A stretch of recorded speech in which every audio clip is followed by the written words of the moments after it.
अस्सलामुअलैकुम and good morning. जुम्मा मुबारक। आप देख रहे हैं सुबह पाकिस्तान। मैं हूं आपके साथ मोहम्मद शोएब और मैं हूं आपके साथ ज़रिया आरिफ। इस उम्मीद के साथ कि आज का दिन एक बार फिर से इंतहाई खूबसूरती के साथ गुजरे। हाँ, मौसम थोड़ा सा हब्स वाला है। इस्लामाबाद में भी वैसे तो मौसम थोड़ा सा खुशगवार होता है, लेकिन आज जब मैं सुबह निकल रही थी तो बाकायदा पता चल रहा था कि हाँ, घर में एसी की वजह से थोड़ा सा माहौल खुशगवार हुआ हुआ है, लेकिन जैसे ही घर से बाहर निकली तो गर्मी थी। ये वेदर फोरकास्ट तो यही है कि शायद वीकेंड पे बारिश होने वाली है। अगर ऐसा है तो अल्लाह करे कि हो जाए, क्योंकि हब्स का मौसम जो है ना वो बर्दाश्त नहीं होता। बट एनीवेज, प्रोग्राम में आगे बढ़ते हैं और आगे जहां पर हम प्रोग्राम को मुकम्मल तौर पर बाकायदा आगाज करते हैं, लेकिन उससे पहले इजहार अफसोस उन लवाहिकीन के लिए जिन्होंने अपने प्यारों को खो दिया। कल काबुल एयरपोर्ट पर जो धमाका हुआ है उसके नतीजे में बहुत सी जानें ज़ाया हुई और कहा यह जा रहा है कि 100 से ज़ायद अफराद इसमें हलाक हो चुके हैं और कुछ अमरीकी फ़ौजी भी हैं जो कि इस सिलसिले में मारे जा चुके हैं। दुआ गो हैं उन तमाम लवाहिकीन के लिए कि जिन्होंने अपने प्यारों को खो दिया, वो सब्र और तहम्मुल का मुजाहरा करें। हाल ही में हमने देखा है कि तालिबान ने अपना होल्ड संभाला है अफ़गानिस्तान पर और सूरत हाल तो कुछ ऐसी जाहिर की जा रही थी जो कि हमने अपने प्रोग्राम में भी डिस्कस किया था कि मामलात ख़राब हो सकते हैं। हो सकता है कि हमारे मुखालिफ क्या कहते हैं दोस्त की तरफ मुखालिफ पड़ोसी की तरफ से किसी न किसी किस्म की शरारत की जा सकती है। बहरहाल हम ये इल्ज़ाम नहीं लगा रहे किसी पर भी, अभी तक इस वाक़े की जिम्मेदारी किसी ने कबूल नहीं की है, लेकिन इत्तलात ये आ रही हैं कि हो सकता है दाइश इस मामले के पीछे है। चलें जी, ये तो इससे मुतालिक हमने बात की। और जब बात अफ़गानिस्तान के मामले की हो रही है तो कल वज़ीर दाखिला शेख रशीद साहब ने हमसे गुफ्तगू करते हुए ये कहा था अफ़गान मुहाजिरीन से मुतालिक अहम फ़ैसला हो सकता है। वो क्या फ़ैसला है वो आगे चल के कोशिश करेंगे कि शेख साहब को हम टेलीफोन लाइन पर लें और जानें उनसे कि क्या फ़ैसला हुआ है। बढ़ते हैं आगे और अब बात करेंगे 18 मुहर्रमुल हराम की। आज 18 मुहर्रमुल हराम है। आज के दिन ग़ज़वा खैबर हुआ, इसकी बात करते हैं। ग़ज़वा खैबर के लिए 7 हिजरी में आप सल्लल्लाहु अलैहि वसल्लम मदीना से निकले। फ़ौज की तादाद 1600 थी, जिसमें 200 सवार और बाकी सब पैदल थे। ये पहली जंग थी जिसमें झंडा यानी अलम इस्तेमाल हुआ। खैबर में 6 किले थे जिनमें कामूस सबसे मजबूत था और हाकिम अरब का मशहूर पहलवान मरद था जो 1000 सवार के बराबर माना जाता था। मुसलमानों की आमद का सुन यहूदी हथियार लेकर निकले थे, लेकिन जब उनको इल्म हुआ कि उनका अपना घर खतरे में है तो वापस खैबर की जानिब लौट गए। लश्कर इस्लाम का इरादा जंग न था, लेकिन यहूदियों ने साजो सामान से तैयारी की तो आप सल्लल्लाहु अलैहि वसल्लम ने मुसलमानों को जिहाद पर खुतबा दिया। ग़ज़वा शुरू हुई तो बहुत जल्द कुछ किले फतह हो गए, लेकिन कमूस फतह नहीं हुआ। इस किले की मुहिम पर हज़रत उमर रज़ी अल्लाह अन्हु और हज़रत अबू बकर रज़ी अल्लाह अन्हु को भेजा गया, लेकिन दोनों को कामयाबी ना हुई। इनके अलावा बड़े बड़े सहाबी भी गए, लेकिन वो किला फतह ना हुआ। आप सल्लल्लाहु अलैहि वसल्लम ने फरमाया कि कल मैं एक ऐसे शख्स को भेजूंगा जिसके हाथ से ये किला फतह होगा, जो अल्लाह और उसके रसूल सल्लल्लाहु अलैहि वसल्लम को चाहता है और जिसे अल्लाह और उसका रसूल चाहता है। ये रात वो रात थी जो हर सहाबी ने आंखों में काटी। कोई जानता नहीं था कि ये फ़ख्र किसके नसीब में आने वाला है। हज़रत उमर रज़ी अल्लाह अन्हु ने कभी खिलाफत या अफसरी की ख्वाहिश तो नहीं की, लेकिन उनका खुद ये बयान है कि वो चाहते थे कि ये शर्फ उनको मिले, उनके हिस्से में आए, उनके नसीब में आए। सुबह हुई, जो आवाज़ सबके कानों ने सुनी वो ये थी, अली कहाँ है, अली रज़ी अल्लाह अन्हु कहाँ हैं। ये गैर मुतवक्की था क्योंकि इन दिनों हज़रत अली अशुब चशम में गिरफ्तार थे, मुतासर थे। आप सल्लल्लाहु अलैहि वसल्लम ने हज़रत अली की आंखों पर अपना लाब दहन लगाया और उनको अलम दिया। हज़रत अली रज़ी अल्लाह अन्हु ने अर्ज़ की कि क्या यहूदियों से लड़कर मुसलमान कर लें, यहूद को लड़कर मुसलमान बना लें। आप सल्लल्लाहु अलैहि वसल्लम ने फरमाया, नरमी करो, उनको इस्लाम की दावत ज़रूर दो। अगर एक भी इंसान, एक भी यहूदी तुम्हारी वजह से मुसलमान हुआ तो सुर्ख ऊंटों से बेहतर है ये। उधर मरहब बड़े तम तराक से निकला था, लेकिन हजरत अली की तलवार का एक वार उसके सर पर पड़ा और काटता हुआ दांतों तक आ गया। इस लड़ाई में 93 यहूदी मारे गए, जबकि सहाबा कराम रज़ियल्लाहु अन्हुम में से 15 ने शहादत नोश की। ग़ज़वा खैबर, इससे मुतालिक आज हमने सोचा कि चूँकि 18 मुहर्रमुल हराम में तो सबसे पहले इसी का जिक्र आपके सामने किया जाए। जी, तो ग़ज़वा खैबर के बाद अब आगे बढ़ते हैं और आपको पता है कि हम डेली बेसिस पे या तो किसी न किसी शख्सियत के हवाले से उन्हें याद करते हैं जो इस दुनिया से कूच कर गई, और हम उन शख्सियात को भी अपने प्रोग्राम सुबह पाकिस्तान का हिस्सा बनाते हैं जो कि अपनी खिदमत पाकिस्तान को बड़े खूबसूरत अंदाज में पेश कर चुके हैं। लेकिन साथ ही साथ हम ये भी कहते हैं कि वो जो हैं आज अपनी सालगिरह अगर मना रहे हैं तो हमने उन्हें किन अल्फाज में विश करना है। तो पाकिस्तान क्रिकेट टीम के साबिक कप्तान मोहम्मद यूसुफ आज अपनी सालगिरह मना रहे हैं और अपनी शानदार कारकर्दगी की बदौलत, जैसे कि हम सभी जानते हैं कि वो वनडे और कई टेस्ट मैचेस में कौमी टीम को शानदार फतुहात से हमकिनार भी कर चुके हैं। यही वजह है कि इतनी सारी कामयाबियों के बाद उन्हें रन मशीन कहा जाता है। जी हाँ, तो उन्होंने अपनी कामयाबी का सफर कैसे तय किया और अब तक उन्होंने क्या कुछ किया है, एक छोटी सी रिपोर्ट है, तो जरा वो देखते हैं। बगैर सोचे समझे लेकिन खूबसूरत शॉट खेलने वाले पाकिस्तान के माया नाज दाएं हाथ बल्लेबाज मोहम्मद यूसुफ, जिनके पास खतरनाक बैकलिफ्ट है। मोहम्मद यूसुफ तीनों फॉर्मेट के नुमाया खिलाड़ी रह चुके हैं। उन्होंने अपने करियर का आगाज 1998 में किया। पहला टेस्ट डेब्यू 26 फरवरी 1998 को साउथ अफ्रीका के खिलाफ खेला। पहला वनडे डेब्यू 28 मार्च 1998 को जिम्बाब्वे के खिलाफ, जबकि पहला डेब्यू T20 28 अगस्त 2006 में इंग्लैंड के खिलाफ खेला। 90 टेस्ट मैचेस, 287 वनडे मैच खेले। इसके अलावा वनडे का हाईएस्ट स्कोर 141 रहा। 1996 से 2011 तक डोमेस्टिक क्रिकेट खेलते रहे। 2006 में 1788 रन बनाकर टेस्ट एवरेज के स्कोर में वर्ल्ड रिकॉर्ड कायम किया। इसके अलावा 24 टेस्ट सेंचुरीज और 15 वनडे सेंचुरीज भी की। 2007 के आईसीसी अवार्ड में बेहतरीन टेस्ट प्लेयर होने का अवार्ड हासिल किया। मोहम्मद यूसुफ का शुमार उन चंद गैर मुस्लिम में से है जिन्होंने पाकिस्तान के लिए खेला। बादअज़ा आप मुसलमान हो गए थे। इसके बाद 2010 में क्रिकेट को खैर बाद कह दिया। आज हम पाकिस्तान टेलीविजन नेटवर्क की जानिब से मोहम्मद यूसुफ को उनकी सालगिरह की मुबारकबाद पेश करते हैं। यूसुफ भाई को हैप्पी बर्थडे। अभी कुछ देर पहले टेलीफोन किया हमने उनको, उनसे कॉल पे बात हुई, बर्थडे विश की, और हमने कोशिश तो की उनसे कहें कि कुछ देर में ज्वाइन करें हमें, लेकिन वो एक मीटिंग में, उन्होंने कहा चलो मीटिंग के बाद वो हमें ज्वाइन करेंगे प्रोग्राम में, तो कुछ देर बाद हम जरा उनसे चिट चैट भी करेंगे। बिल्कुल, जो ही वो हमें ज्वाइन करेंगे तो हमने कहा हुआ है कि आप हमें बताएं, हम आपको बर्थडे विश करेंगे। लेकिन वो जो हमारे बहुत प्यारे हैं, जो कि वाकई पाकिस्तानी शख्सियात में एक नुमाया हैसियत इख्तियार रखते हैं, उन्हें हम खुद कॉल करके विश करेंगे। एनीवेज, आगे बढ़ते हुए आपको बताएं कि पाकिस्तान में अमरीकी एम्बेसी ने अपने ट्विटर पर पाकिस्तान की खूबसूरत वादी नीलम की एक प्यारी सी चोटी की तस्वीर शेयर की है। अब चोटी को प्यारा कहना ये थोड़ा ताज्जुब की बात होती है, लेकिन इसको कहा इसलिए जा रहा है कि इसके हवाले से इसकी खासियत पर बात करें तो ये देखने में ऐसा मालूम होता है कि ये शायद किसी इंसान का चेहरा है। और शायद कि ये विजुअल्स आप देख भी सकें, अगर हमारे प्रोड्यूसर साहब आपको दिखा सकें। ये तो ट्वीट है जो कि आप देख रहे हैं, वो विजुअल्स भी हम आपको दिखाते हैं कि कितनी खूबसूरती से ये फेस कट्स जो हैं वो इस चोटी के बने हुए हैं। एग्जैक्टली जी, फेस कट माउंटेन भी कहा जाता है इसको। बिल्कुल यूं लगता है जैसे साइड पोज है किसी का। ये आ चुका है, वेरी ब्यूटीफुल।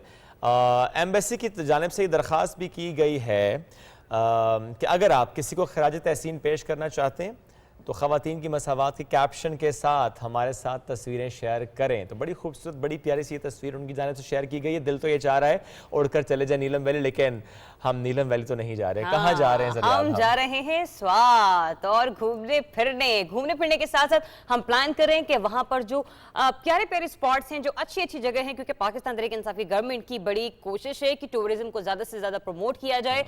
सयाहत पर पाकिस्तान तहरीक इंसाफ बिलखुसूस वज़ीर आज़म ने काफी जो है वो काम किया है और कोशिश की है, क्योंकि उनके दिल के भी बड़ा करीब है, क्योंकि खान साहब को वैसे भी बड़ा हाइकिंग शाइकिंग करने का शौक है।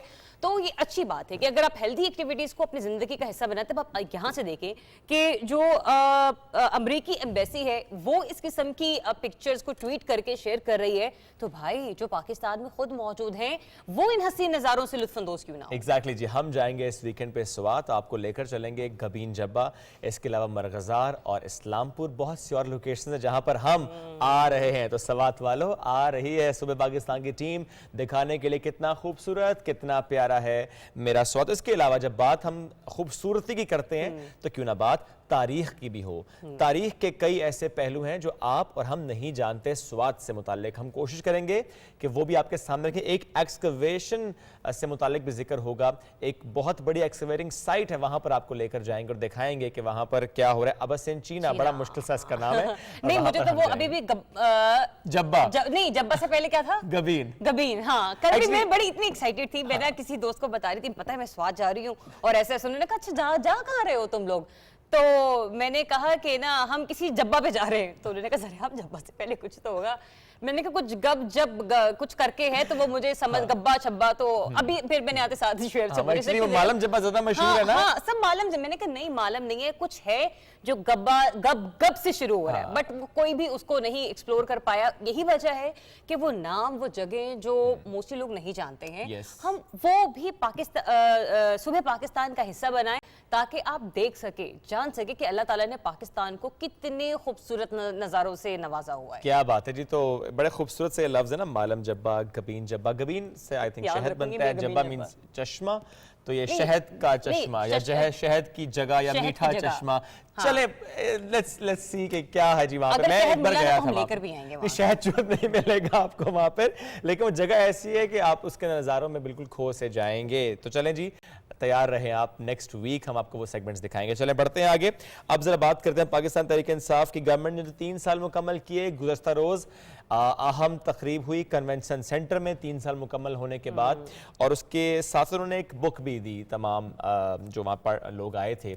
और उस बुक से मुतालिक आपको बताएं 251 पेज है उसके। बड़ा फोटो सेशन हुआ। मेरी किताब तो रह गई थी मौसूफ के उसमें, और मैं देख रही थी जरा गेट रेडी फॉर एमसीक्यूज। मैंने कहा भाई जो आप सुबह लेकर आ रहे हैं वो मेरे सिलेबस में नहीं है, क्योंकि जो मेरे नोट्स है ना वो आपकी गाड़ी में रहेंगे। चले, मेरा सवाल आपसे है कि थोड़ा सा तो पढ़ा ही होगा आपने उससे मुतालिक, कितनी पब्लिक बॉडीज से मुतालिक उसमें जिक्र है, इंक्लूडिंग द मिनिस्ट्रीज?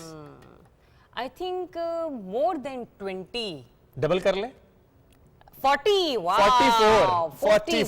मतलब ये कि 44 ऐसी वजारतें, वजारत एंड पब्लिक बॉडीज जिनका जिक्र है, कारकर्दगी है उससे। जबरदस्त क्या बात। मतलब ये कि अगर ये ऑप्शन आपने वैसे ऑप्शन ही दी मुझे एमसीक्यूज में, अगर आप देते तो शायद मैं कह देती कि। चले फिर, कितने पेजेस हैं उस बुक के? वैसे मैं बता चुका हूं। चले 250, 251 और 252। 251 बताए थे मैंने अभी। तो अच्छा चलें ठीक है, कोई बात नहीं, एक से कुछ नहीं हो जाता। चले, हम तो खामखा मस्ती कर रहे हैं। आप बताएंगे, बड़ी जबरदस्त तकरीब थी, हम दोनों भी वहां पर गए, वज़रा से हमने गुफ्तगू भी की। लेकिन जरा बताएं आपको कि पाकिस्तान इमरान खान साहब का जो खिताब था, तो उस खिताब से पहले का माहौल भी बड़ा ज़बरदस्त था, जब वहाँ पर म्यूज़िक का तड़का था। अताउल्लाह ईसा खिलवी साहब हों, प्यारुल हक साहब हों, और म्यूज़िक का तड़का ना हो, ये तो हो नहीं सकता। तो बड़ा एंजॉय किया लोगों ने। उसके बाद इमरान खान साहब ने पूरा प्लान बताया कि पहले हमने क्या किया है, अब हम आगे जाकर क्या करेंगे।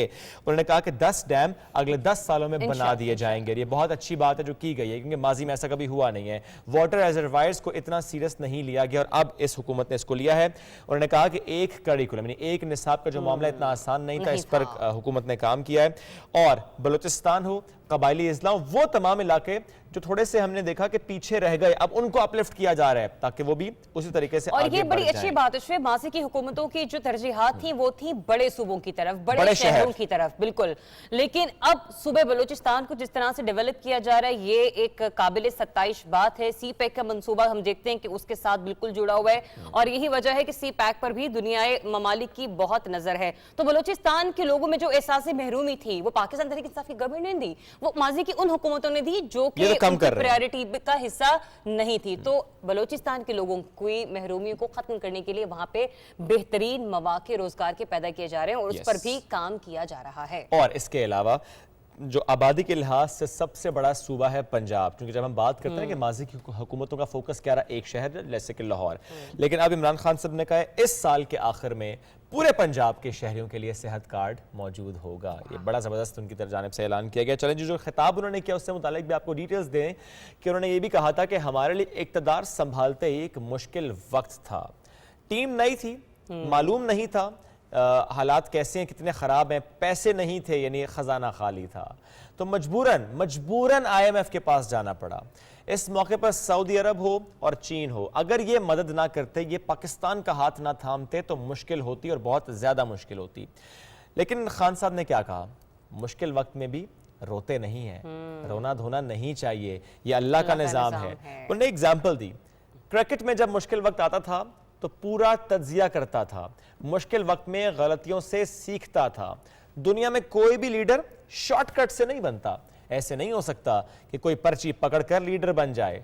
वो कहते हैं कि वो कायद आज़म को लीडर मानते हैं जिन्होंने अपनी ज़ात नहीं बल्कि बड़े मकसद के लिए जिद्दोजहद की। दुनिया का कोई भी लीडर बिगड़ी हुई कड़ी मेहनत के जरिए ऊपर आता है ना, कड़ी मेहनत के जरिए ऊपर आता है, लेकिन बात फिर वहीं पर आ जाती है कि आप जितनी मेहनत करते हैं आपको उसका सबर उसी अंदाज में मिलता है। मतलब 22 साल जद्दोजहद की अगर हम बात करते हैं तो उसका सबूत हमने देखा है कि पाकिस्तान तहरीक इंसाफ की गवर्नमेंट में एक आम जमात ना, एक आम सा लीडर, किसको पता था कि एक क्रिकेटर जो है वो आगे जाकर इतना बड़ा ओहदा संभाल सकता है। तो बहरहाल ये कुछ वो चीजें थी जो कि हमने अपनी आंखों से देखी और कानों से सुनी, लेकिन इसके अलावा भी बहुत कुछ था जो हमारी आंखों ने देखा, लेकिन बिहाइंड द सीन क्या होता है वो आपको नहीं पता होता। तो बिहाइंड द सीन क्या सिचुएशन बनी उसको भी दिखाने का प्लान हमने आप तक खिताब से पहले जब मिनिस्टर्स आ रहे थे जिनको मालूम नहीं था किसकी तारीफ होने वाली है, सवाल हमने उनसे ये किया कि क्या आप जानते हैं कि आपकी वजारत को कितने नंबर मिलने वाले हैं, आप खुद कितने नंबर देते हैं? 98 नंबर भी दिए किसी ने। हाँ, शेख साहब ने पहले का 10 में से 12 नंबर। एनीवेज जी, हमने मुख्तलिफ वज़रा से की गुफ्तगू,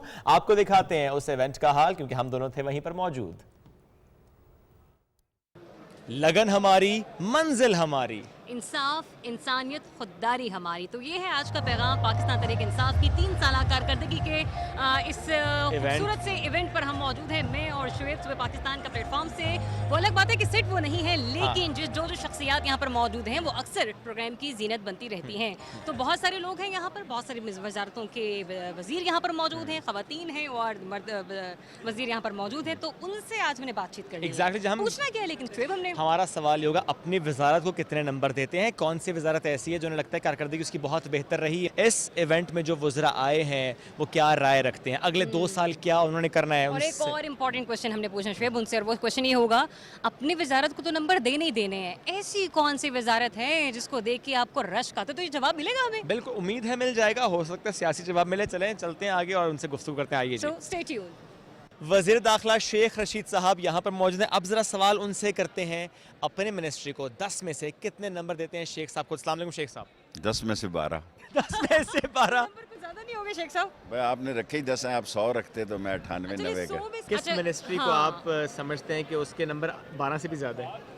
पता नहीं, मैं तो जहाँ मुझे भेजा गया ज़ाहिर है मैं उसी की बात करूँगा। हमने वीज़ा ऑनलाइन शुरू किया है। हम जो काबुल के इनखला में हमारा बहुत तारीख़ी रोल है। हमने नया पासपोर्ट जो है ई पासपोर्ट पे गए हैं। हम नादरा को नई 300 वैगनें चलाई हैं। सो सबसे बड़ी बात जो हुई है वो वीज़ा ऑनलाइन हुई है लोगों को। जी ठीक। कितने महाजिरीन एक्सपेक्ट कर रही है हुकूमत अफगानिस्तान से? आज शाम को कोई फ़ैसला होगा अहम। अभी तक तो हमने महाजरीन को तो नहीं आने दिया, लेकिन 2500 लोग बाई एयर आए हैं और 1500 लोग जो हैं बाई रोड आए हैं तोरखम तक। और अहम फ़ैसला होना है कि अगर बाज़ लोगों ने ट्रांजिट आना है एक बड़ी तादाद में, उनको 1 महीने का हम वीज़ा देंगे, कराची का या लाहौर का या पेशावर का।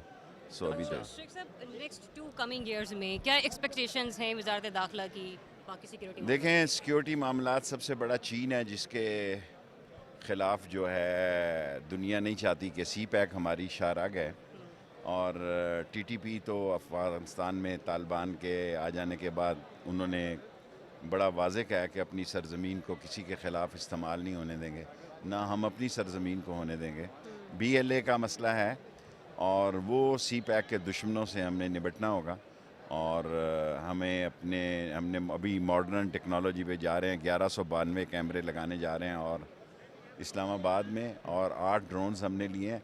और सबसे बड़ी बात यह है कि पहली दफ़ा इमरान खान की 3 साल हुकूमत में इसी महीने या अगले महीने तक 1122 भी शुरू हो जाएगी।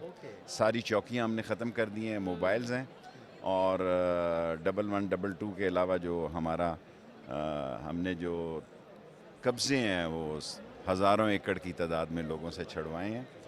और 1122 के बाद जो हमारा बुनियादी सोच है, हम चाहते हैं कि हम अपने हॉस्पिटल्स और दूसरों को भी बेहतर इम्प्रूव। शेख साहब 3 साल हुकूमत ने बड़ी कोशिश की कि नवाज शरीफ साहब भी वापस आ जाएं जब से वो बाहर है, उसके अलावा लूटी हुई दौलत भी वापस ले लें।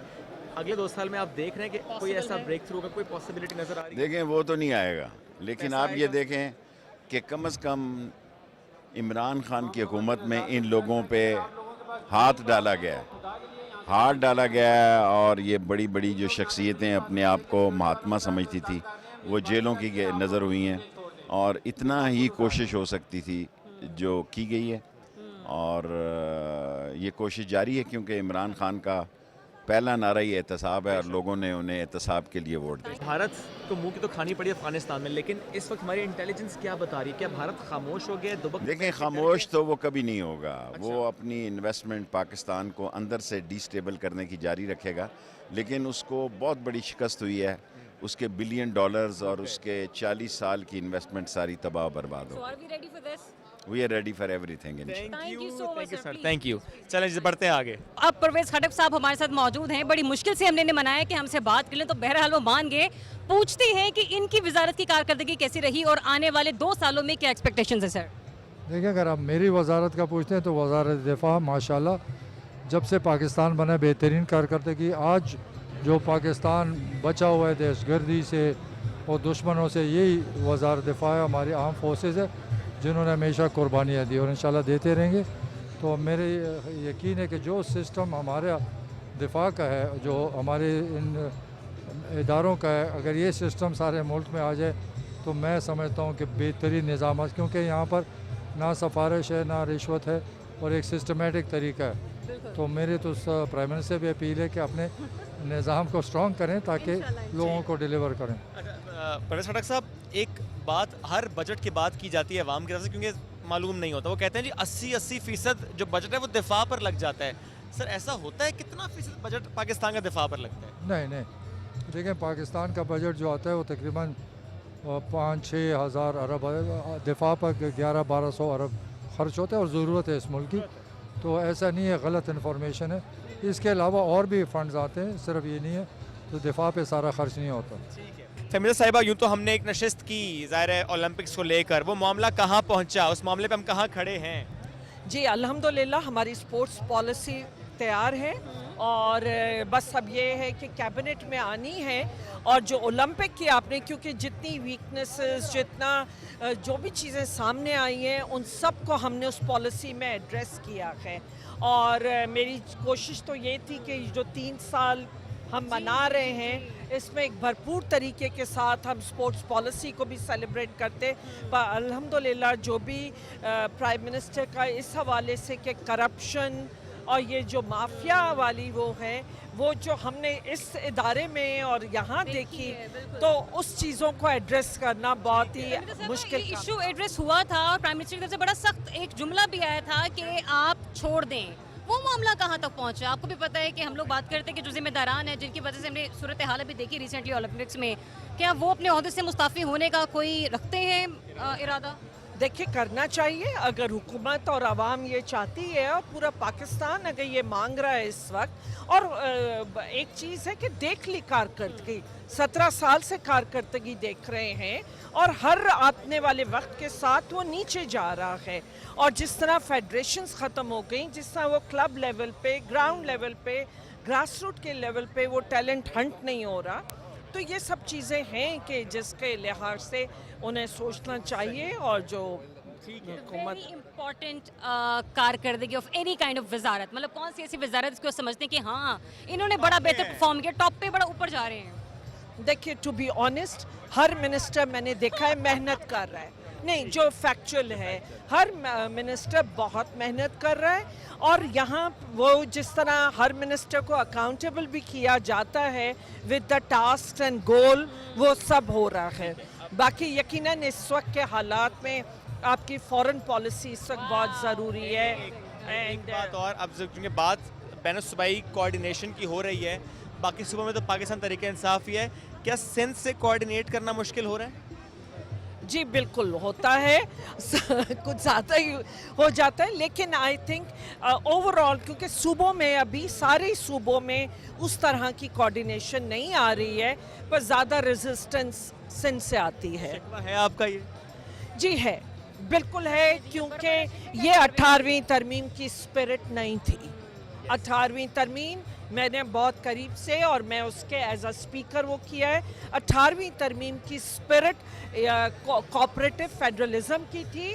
आपकी ऑटोनॉमी अपनी जगह है, लेकिन जब मुल्क की फेडरेटिंग यूनिट है तो आपने एज अ फेडरेटिंग यूनिट एक होने के, क्योंकि ये फेडरेशन है तो मिल के काम करना है। पाकिस्तान को अगर हम किसी मुकाम पे देखना चाहते हैं, हुकूमत मिलकर काम करने पर यकीन रखती है। 2 years, within coming 2 years, we'll see most of चीज़ें, मतलब lots of developments इंशाल्लाह। आगे के 2 साल जो हैं वो भी भरपूर तरीके से पाकिस्तान तरीके इंसाफी गवर्नमेंट सर्व करेंगे। Thank you very much. Thank you. वज़ीर बराए बहरी अमूर अली जैदी साहब, अब ज़रा उनको थोड़ा सा तंग करते हैं, डिस्टर्ब किया, खड़ा कर दिया हमने यहाँ पे। सर मुझे ये बताएं, अपनी वजारत को 10 में से कितने नंबर देंगे? अगर नहीं, मैं बड़ा, इसके 3 जवाब हैं। 3 जवाब हैं।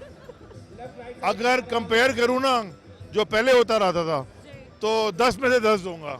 इफ आई लाइक खुद करूँ अगर मैं एवेल्युएट, तो शायद 5। क्योंकि तीसरी कंडीशन क्या है?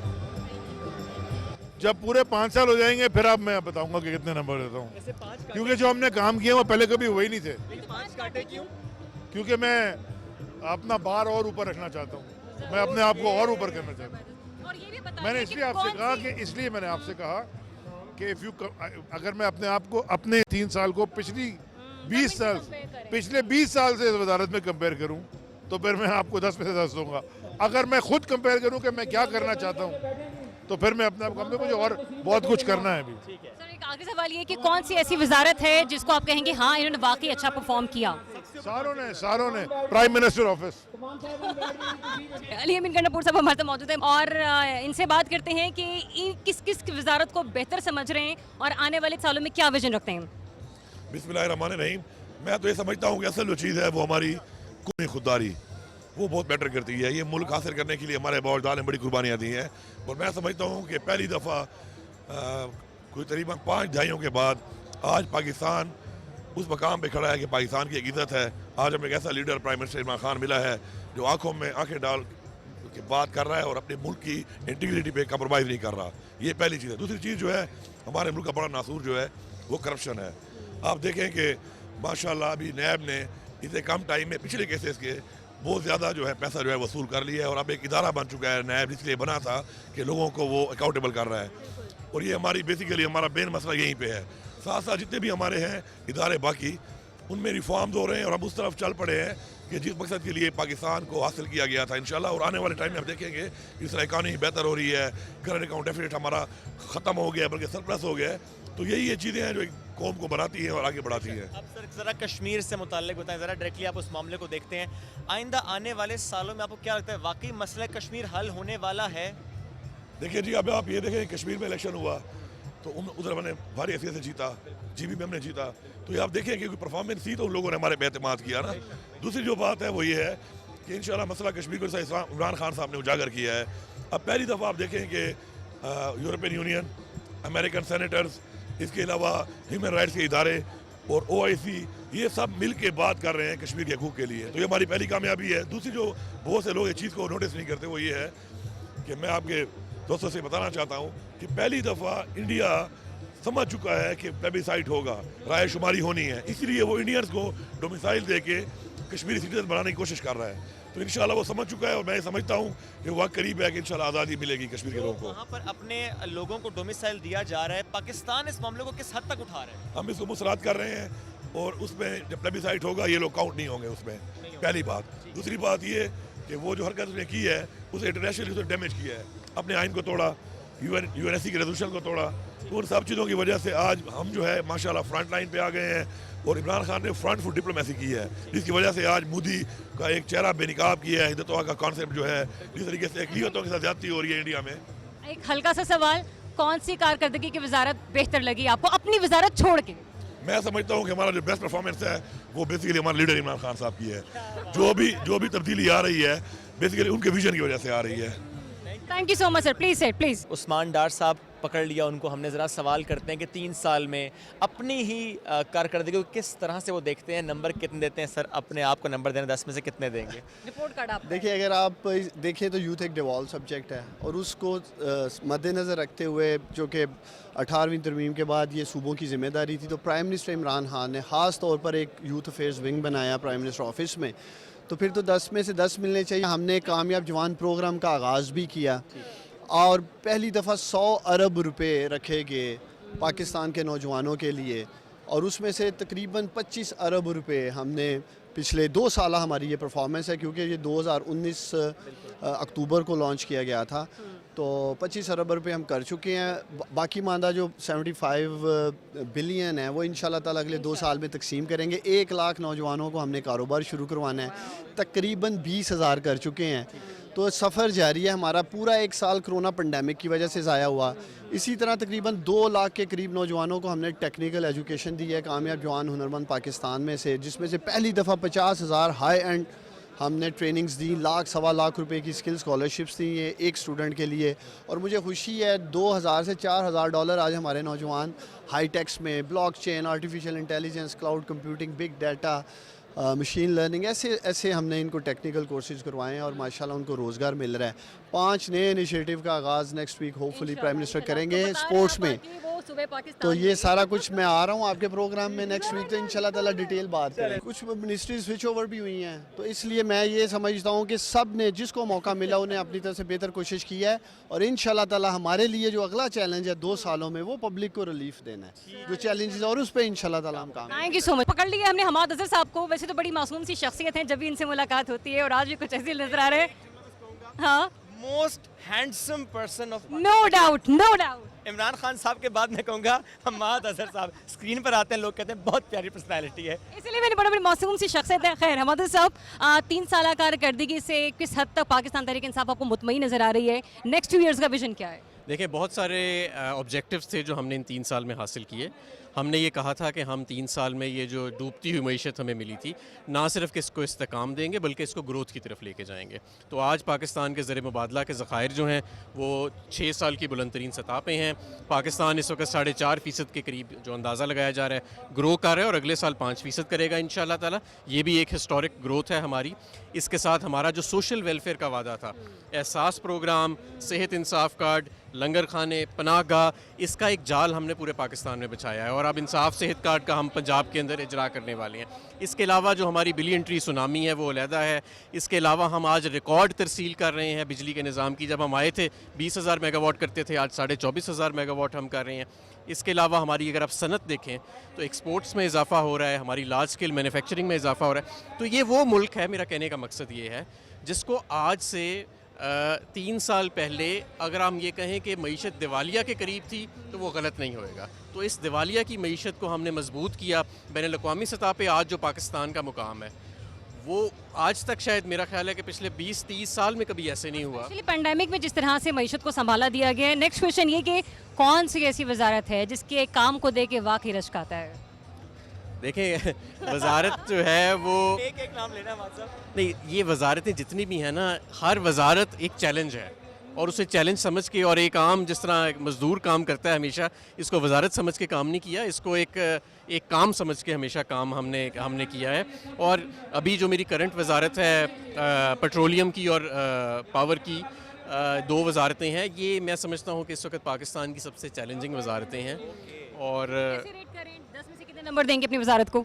नहीं, किस हिसाब से? चैलेंज के हिसाब से जो कुछ किया है। हाँ, देखिए, अभी इसमें तो मुझे 3 माह ही हुए हैं इस वजारत में आए, लेकिन मैं समझता हूँ कि इससे पहले मैंने जो सनत की वजारत थी उसमें मैं 1 साल रहा, तकरीबन 1 साल से थोड़ा ज़्यादा, तो मुझे काफ़ी काम करने का मौका मिला। उसमें हमने बड़े टेंजिबल कॉन्क्रीट अचीवमेंट्स जो हैं वो उस टाइम पे हासिल किए थे। Electric vehicle, mobile production, large scale manufacturing की ग्रोथ की हमने, रीस्ट्रक्चरिंग की हमने बड़े डूबते हुए इदारों की, उसमें हमारा अच्छा था। उससे पहले मैं EAD में इकोनॉमिक अफेयर्स में रहा था।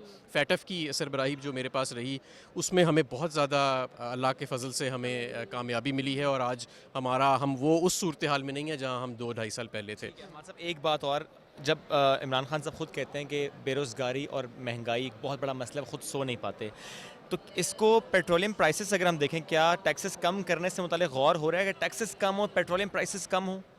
देखिए, जब हम आए थे तो 15 से 20 रुपए पेट्रोलियम डेवलपमेंट लेवी थी, जो कि अब हमने कम करके तकरीबन 0 कर दी है, और 17% ही सेल्स टैक्स है, वो भी थोड़ा कम हो गया। तो पेट्रोलियम टैक्सेस तो हम कम करी जा रहे हैं, लेकिन बैनुल-अक़वामी मंडी में तेल की कीमतें बढ़ती जा रही हैं। प्रॉब्लम ये है। ज़रा गुफ्तगू करते हैं बाबर रहमान साहब, कानूनी मामलात की आप ज़रा बड़ा नॉलेज रखते हैं, थोड़ा सा हमें समझाएं। हम ये सवाल शेख रशीद साहब से भी कर रहे थे कि क्या लगता है अगले 2 साल में नवाज शरीफ साहब वापस आ सकेंगे? क्या हुकूमत ला सकेगी या लूटी हुई दौलत पाकिस्तान आ सकेगी? लूटी हुई दौलत पाकिस्तान में बरामद भी हुई है। पाकिस्तान की तारीख में जब से नैब शुरू हुआ 1996 में पहला एहतसाब का ऑर्डिनेंस आया, तब से लेके इमरान खान की गवर्नमेंट के पहले से इतना नहीं सारा कुछ हुआ जो अब हो गया। This is one. दूसरा ये है कि नवाज शरीफ कौन सा उड़न खटोले पे रहता है, उसने आना है वापस, कैसे नहीं आएगा? इज्जत के साथ आ सकते हैं, रुसवाई के साथ भी आ सकते हैं। भी शिरकत की, देख के लग रहा था हशाश बशाश है, तो मजीद सेहत दे, लेकिन मेरे ख्याल से इसके बाद आने की तैयारी हो जानी चाहिए। जो जिसको आप हशाश बशाश कह रही हैं, उतरा हुआ चेहरा हशाश बशाश होता है? सर लग तो वैसे उड़ी हुई रंगत कोई हशाश बशाश होती है? रसवाई की। Thank you very much sir, please sir बैठिए, बढ़ते हैं जनाब आगे। बहुत बहुत मुबारक हो 3 साल कारकर्दगी पर, जमहूरियत के तसलसल के बरकरार रहने पर। क्या एक्सपेक्टेशंस है पाकिस्तान तहरीक इंसाफ की नेक्स्ट कमिंग 2 इयर्स में?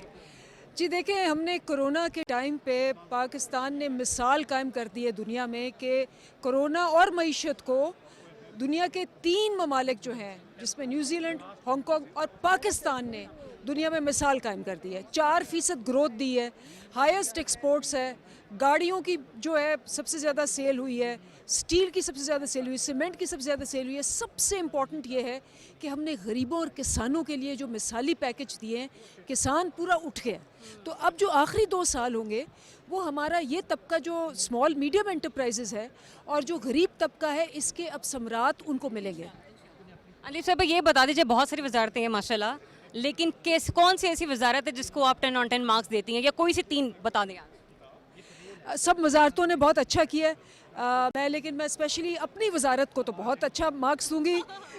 अमूर खारजा पे हम बहुत अच्छे, मेरे ख्याल है जो हमारी अफ़गानिस्तान पॉलिसी थी, हमारी पैलेस्टीन पॉलिसी थी, वो दुनिया में उन्होंने रुख चेंज कर दिया है। और बाकी मेरे ख्याल है इकॉनमी ने बहुत अच्छा काम किया है। इतने डिफ़िकल्ट टाइम पे इकॉनमी और हमारे जो माहौलियात की जो मिनिस्ट्री है, उसने भी रिकॉर्ड कायम किए। जी, तो ये था वो कल का इवेंट जिसे होस्ट करने के लिए और मिनिस्टर से चिट चैट करने के लिए मैं और शोएब वहाँ पर गए। बड़ी खूबसूरती से इस इवेंट का इनेकाद किया गया। प्राइम मिनिस्टर साहब ने भी वफाकी वज़ीर इत्तलात फवाद चौधरी साहब को सराहा कि आपने बड़ी खूबसूरती से इस इवेंट का इनेकाद किया गया है, और जितने भी मिनिस्टर्स वहाँ पर मौजूद थे, जिन्हें कन्वेंशन में कारकुनान की बहुत बड़ी तादाद मौजूद थी, तो वो जोशो जज्बा दीदनी था। और सिर्फ यहाँ नहीं, सिर्फ इस्लामाबाद में नहीं, पूरे मुल्क में जज्बा था। चूंकि ज़रा बहुत से और स्पॉट्स थे, बहुत से और मकामात थे जहाँ पर स्क्रीनिंग थी, जहाँ पर लोग बराह रास्त ये खिताब सुन रहे थे। और इवन कन्वेंशन सेंटर के बाहर जब गए तो वहाँ पर भी जम्मे गफीर था आवाम का, यानी जिनके पास पास नहीं थे, बट वो आए थे कि शायद एक झलक देखने को मिल जाए। बिल्कुल, लेकिन मिनिस्टर्स का जो जोशो जज्बा था, जो पोटेंशियल था, वो वाकई देखने वाला था। दुआ गो है कि पाकिस्तान में जो भी निज़ाम हुकूमत कायम है, जिसे हम जमहूरियत का नाम देते हैं, इस सिलसिले में आने वाली कोई भी गवर्नमेंट क्यों ना, चाहे वो पाकिस्तान तहरीक इंसाफ की हो या फिर दीगर जमातों की, वो जमहूरियत के तसलसल को बरकरार रखें, क्योंकि जमहूरी निज़ाम हुकूमत का यही एक हुस्न होता है। एग्जैक्टली जी, हम आज बात क्या कर रहे हैं? हम बात कारकर्दगी की कर रहे हैं।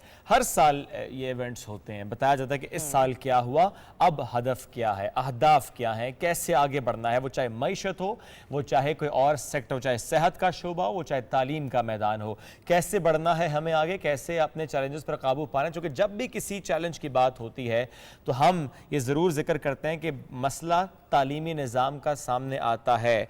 अब जब बात तालीमी निज़ाम की हो, जब बात आगे बढ़ने की, जब बात फलाह बहबूद की हो, तो ऐसे में हमने चंद लम्हात पहले तो जिक्र किया था पंजाब से मुताल्लिक के पॉपुलेशन वाइज सबसे बड़ा सूबा है। तो आज ज़रा पंजाब की बात फिर से करते हैं।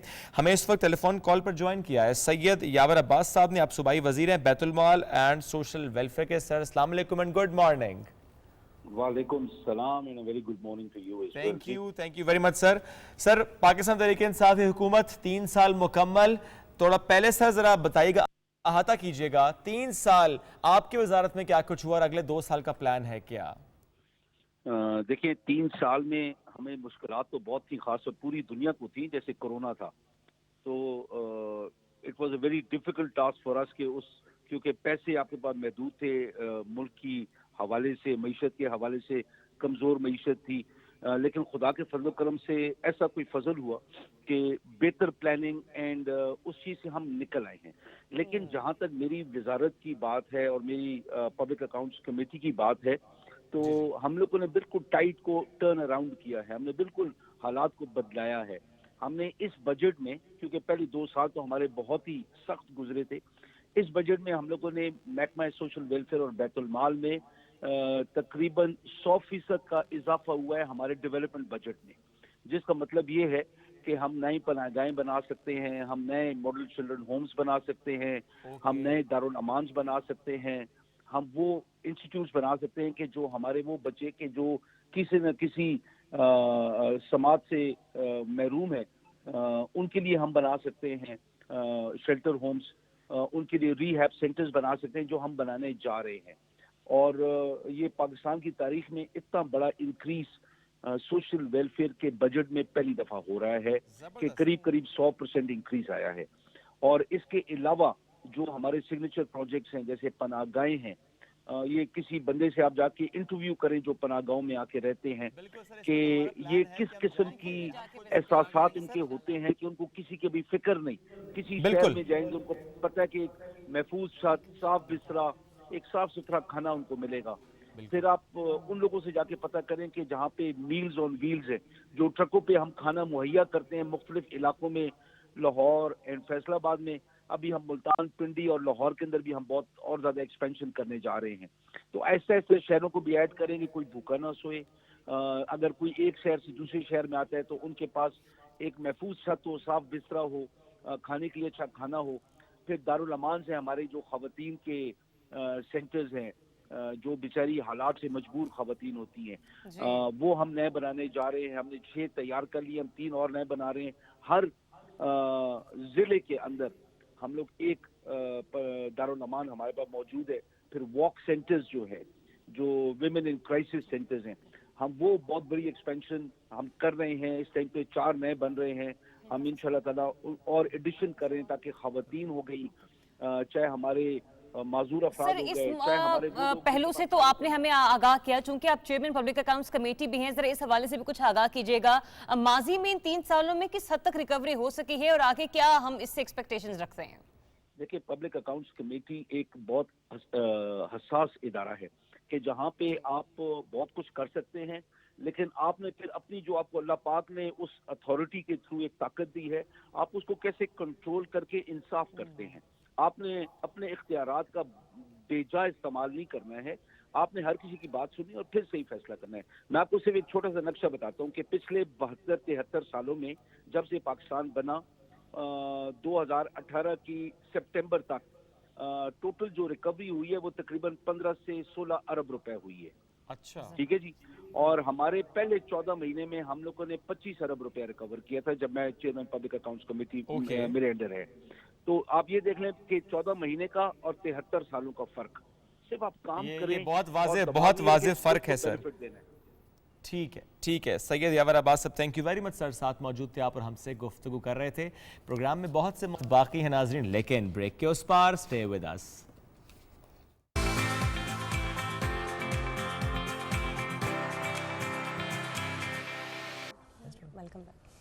जी वेलकम बैक। तो एक बार फिर से आपको खुशामदीद कहते हैं मॉर्निंग सुबह पाकिस्तान के प्लेटफॉर्म से। वो व्यूअर्स जिन्होंने हमें अभी ज्वाइन किया है उन्हें हम एक बार फिर से इस नई सुबह के आगाज़ पर मुबारकबाद देते हैं कि आपको अल्लाह ताला ने एक बार फिर से एक नया दिन, एक नई सुबह देखने का मौका दिया है। और ये उस वक्त ही होता है जब आपकी सेहत अच्छी हो और आप उसका अच्छे तरीके से ख्याल रखते हो। आज इस घंटे में हम सेहत से मुतालिक बात करेंगे। जब बात सेहत की हो रही है तो नाजरीन ज़रा गिलगित आपको लेकर चलते हैं।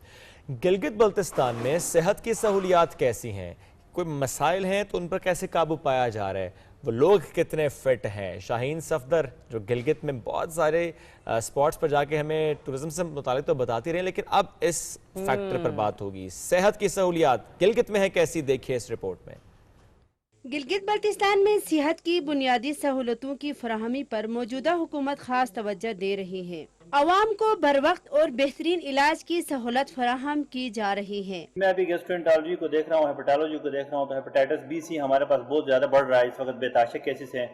लेकिन हमारे पास उस हवाले से उनकी टेस्टिंग फैसिलिटी अभी तक आपको हैरत होगी, गिलगित बल्तिस्तान में इस वक्त कोई PCR मशीन अवेलेबल नहीं है, जिसकी वजह से बहुत सारे पेशेंट्स की ट्रीटमेंट नहीं होती और वो नीचे से करवाते हैं तो 20-30 हज़ार के टेस्ट पड़ जाते हैं। अल्हम्दुलिल्लाह इस दफ़ा भी जो गवर्नमेंट है वो हेल्थ डिपार्टमेंट को स्पेशली लुक आफ्टर कर रही है। आपने देखा होगा रश तो बहुत ज़्यादा है, हॉस्पिटल की कैपेसिटी कम है और मरीज़ का बर्डन ज़्यादा है, मरीज़ का फ्लो ज़्यादा है। हॉस्पिटल में आप अगर वार्ड में चले जाएं तो एक बेड पे 2-2 पेशेंट लेटे हुए होते हैं। तो बेसिकली बिल्डिंग की कैपेसिटी जो है वो कम है। तो उम्मीद है इंशाल्लाह वक्त के साथ साथ बिल्डिंग की कैपेसिटी बढ़ेगी। यहाँ सेहत की सारे सहूलियात यहाँ मौजूद है। सिर्फ ये है कि ये अस्पताल न्यू बनी हुई है, लिहाजा HR की कमी है, यहाँ ह्यूमन रिसोर्स की कमी है इस हॉस्पिटल में। बाकी यहाँ ये इस हॉस्पिटल में सबसे ज़्यादा सर्जन है, 7 मेरे पास सर्जन है, मेडिकल स्पेशलिस्ट 3 है मेरे पास। अच्छा, यहाँ डायलिसिस की 4 डायलिसिस की मशीन है, जो 4 पेशेंट डेली यहाँ डायलिसिस होते हैं इस हमारे हॉस्पिटल में। इस हवाले से वजीर सेहत गिलगित बल्तिस्तान का कहना है, हमने तमाम DHO जो इस वक्त हेल्थ और उसके ऑपरेशन के हवाले से और चीज़ों के हवाले से वहाँ पे काम नहीं हो रहा, इन सब को हमने फंक्शनल करना है और वहाँ तमाम DHO में ऑपरेशन थिएटर को रन करेंगे और डॉक्टरों की जो कमी है उसको दूर करेंगे, HR की जो कमी है उसको दूर करके हम फंक्शनल करेंगे। उसके लिए CM ने ये डेडलाइन दिया कि अगस्त में इंशाल्लाह हम इनको फंक्शनल करेंगे और उसके लिए इक्विपमेंट में जो कमी थी या HR में कमी थी उसके लिए फंड भी मुहैया किया है और हमें डायरेक्ट उसमें मिला। इंशाल्लाह हम अनकरीब जो कमी है हमारे ज़िलों में उसको पूरा करेंगे। मौजूदा बजट में हेल्थ में तकरीबन 67%, पिछले हुकूमत ने जो हमें बजट दिया था उससे 67% ज़्यादा मिला है। ये गिलगित बल्तिस्तान के आवाम के लिए बहुत बड़ा एक किस्म का मैं कहता हूँ कि इनाम समझता हूँ, क्योंकि यहाँ हेल्थ और एजुकेशन में तरजीह देना ज़रूरत भी है और ख़ास कर दियामर जैसे इलाके जो हेल्थ और एजुकेशन में पसमानदगी का शिकार है, इनको भी आगे लाने की मौजूदा हुकूमत की सोच है और इसी सोच को हम इंशाल्लाह कामयाब बनाएंगे। गिलगित बल्तिस्तान में सेहत की सहूलियात से अवाम काफी मुतमईन दिखाई दे रहे हैं। इन्हें बेहतरीन और बरवक्त इलाज की सहूलत मुयस्सर है, लेकिन गिलगित बल्तिस्तान के दूर दराज इलाकों में अभी भी इलाज की बुनियादी सहूलियात नाकाफी हैं। हमारे जितने भी अजला है वहाँ से यहाँ पे अच्छे डॉक्टर होने की वजह से सारा लोड यहाँ पे आप ये देखिए यासीन से आए हैं, स्कर्दू से आए हैं, मुख्तलिफ ज़िलों से आए हैं, तो इसी हॉस्पिटल के अंदर काफ़ी लोड है मैडम और माशाल्लाह हर चीज़ जो सहूलत के साथ उनको मुहैया किया जाता है। ये मेरे ख्याल में नया डिपार्टमेंट बना है और यहाँ पे साफ़ सफाई का भी अच्छा ख्याल रखा हुआ है, जो कि एक हॉस्पिटल में होनी चाहिए, तो इसलिए काफ़ी अच्छा यहाँ पे निज़ाम है। हमारा इलाका जो है इलाके गुलतरी शहर से 6 महीना के लिए राबिते मुमकिन होते हैं और वहाँ पे जो डिलीवरी केस होती है वहाँ के लिए कोई खुसूसी कोई लेडीज़ डॉक्टर नहीं है। हम पाक अफवाज को सलाम पेश करते हैं, उनका शुक्रिया भी हम अदा करते हैं।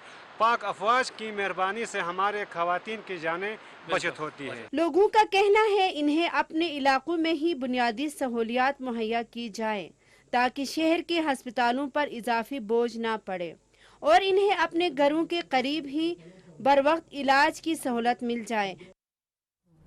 जी तो वेलकम बैक की रिपोर्ट आपने देखी है और फिर वही बात कि हम लोग बात कर रहे होते हैं और फिर हम आ जाते हैं सुनते सुनाते। खैर एनीवेज, ये दिल का मामला है तो आपने एहतियात करनी है, क्योंकि दिल का ताल्लुक बहुत सारी बीमारियों से जुड़ा है, जिसमें ब्लड प्रेशर शामिल है, जिसमें शुगर शामिल है। और आमतौर पर हम ये देखते हैं कि जिन लोगों में ब्लड प्रेशर के इश्यूज ज्यादा होते हैं, दिल के मसले मसाइल उनके साथ ज्यादा होते हैं। Well, I am not a doctor, लेकिन फिर भी ये छोटी मोटी तो मालूमात हमें होती है। बिल्कुल होती है और होनी चाहिए। आज ये जो सेगमेंट है बिलखुसूस हार्ट पेशेंट्स से मुताल्लिक है। रिस्क फैक्टर्स क्या है, आज हम उस पर बात करेंगे, और हार्ट से जुड़ी और कौन कौन सी बीमारियां हैं, कौन कौन से इश्यूज हैं जिस पर हमें आगाही होनी चाहिए। हमारे साथ इस वक्त मौजूद है डॉक्टर राजा मेहदी हसन, माहिर अमराज दिल, ब्लड प्रेशर एंड शुगर। अस्सलाम वालेकुम and good morning to this. जी, थैंक यू। Thank you. और मजहर शहजाद साहब भी इस अहम मौजू पर साथ हैं। अस्सलाम वालेकुम मजहर साहब, कैसे हैं आप? वालेकुम अस्सलाम। दिल के मामलात बड़े अजीब व गरीब होते हैं भैया, लेकिन आज मैं दिल से हट के कुछ से तो सफाई और सफाई की ज़्यादा बात करना चाहता हूँ। देखिएगा क्या बनता है। आप दिल की सफाई हो रही है यहाँ पे कि जो बुरा भला है वो अपने दिल से निकाल दिया जाए। लगता है कुछ ऐसा ही होने वाला है। सर आपकी ज़रा बातें हैं। सबसे पहले सर मुझे ये बताएं कि क्या कोविड की वजह से दिल के अमराज में इजाफा हुआ है? डायरेक्टली तो नहीं, कुछ केसेस ऐसे होते हैं जिसकी वजह से कुछ कॉम्प्लिकेशन हो जाती हैं, जिसमें मायोकार्डाइटिस या दिल का फैलाव शामिल होता है। वो सिलेक्टिव चंद मरीजों के अंदर वो पाया जाता है इस तरह। तो डॉक्टर साहब ये भी बताइएगा कि आमतौर पर, जैसे कि मैंने अभी पहले भी जिक्र किया, अमूमन जिन लोगों के साथ ब्लड प्रेशर के मामला ज़्यादा होते हैं, क्या दिल की बीमारी के मसले जो हैं वो उन्हीं लोगों पर ज़्यादा अफेक्ट करते हैं दिल के, क्योंकि ब्लड प्रेशर और दिल का ताल्लुक बहुत ज़्यादा सेंसिटिविटी से देखा जाता है? देखिए जी, ब्लड प्रेशर जो हाई ब्लड प्रेशर, बल्कि इस तरह कहना चाहिए कि वो एक मेन रिस्क फैक्टर है हार्ट अटैक का और दिल की जो अमराज के लिए है ये, है ना। और इसको साइलेंट किलर भी कहते हैं और फादर ऑफ डिजीज भी कहते हैं इसी को। तो ये जब कंट्रोल नहीं होगा तो फिर आउट ऑफ कंट्रोल होके तो इसकी कोई ना कोई कॉम्प्लिकेशन हो जाती है। अगर इसको प्रॉपर जो अपनी लेवल के ऊपर 120-80 जिसको हम कहते हैं कि लेवल होना चाहिए, उसके ऊपर होना चाहिए। अगर ये ज़्यादा बढ़ जाएगा तो फिर खुदा न खास्ता ब्रेन हैमरेज होने का ख़तरा है, हार्ट अटैक होने का ख़तरा है, स्ट्रोक हो जाता है, किडनी फेलियर हो जाती है, आई कॉम्प्लिकेशन हो जाती है, कुछ भी मतलब इसकी वजह से हो सकता है। तो बेसिकली जो एक रिस्क फैक्टर, इसके अलावा और भी रिस्क फैक्टर्स हैं। कुछ मॉडिफाइबल रिस्क फैक्टर्स होते हैं, कुछ नॉन मॉडिफाइबल रिस्क फैक्टर्स में होते हैं कि जो आपकी फैमिली में चल रहा है ब्लड प्रेशर किसी का, उसका आप कुछ नहीं कर सकते। अच्छा, ये सर बड़ा कॉमन कहा जाता है कि जी फैमिली हिस्ट्री देखी जाती है कि अच्छा आया शुगर आपके दादा दादी नाना नानी को थी, अब आपके पेरेंट्स को है, तो मोस्ट लाइकली आप में भी होगी। ऐसा क्यों है सर? ये इसको ठीक किया जा सकता है with the modification of lifestyle? नहीं, जो फैमिली डिजीज है, देखिए ये तो आपके जीन्स के अंदर शामिल होती है। अच्छा, तो डायबिटीज जेनेटिक डिजीज है? बिल्कुल डायबिटीज होगी, इवन हाइपरटेंशन भी किसी हद तक है सर। फिर तो और इसके अलावा हर घर में ही डायबिटीज। बिल्कुल। तो इसीलिए तो ये बढ़ रही हैं, इस बीमारियां बढ़ रही हैं, इनके रेशो बढ़ रहे हैं। Every second person is diabetic and hypertensive.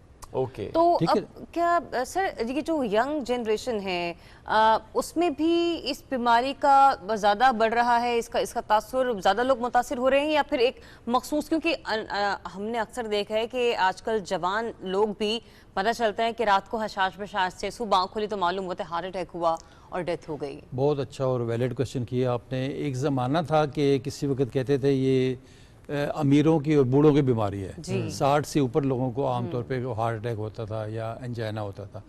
लेकिन अभी ये हाल है कि इवन हमने 20s के अंदर लोगों को देखे हार्ट अटैक हो रहे हैं, 30s बेताशा। क्योंकि मैं जिस हॉस्पिटल में होता हूँ, बेनज़ीर भुट्टो हॉस्पिटल में, और उसके अलावा जो जितने भी गवर्नमेंट सेटअप हैं, पिम्स हॉस्पिटल है, बाकी होली फैमिली, मैक्सिमम लोग आजकल यंग लोग आ रहे हैं। अच्छा, और वो भी ज़्यादा गरीब लोग बेचारे। मतलब इसने लगता ही है कि अमीर और गरीबी का फ़र्क ख़त्म कर दिया, उसमें कोई वो ऐसी चीज़ नहीं रही अभी।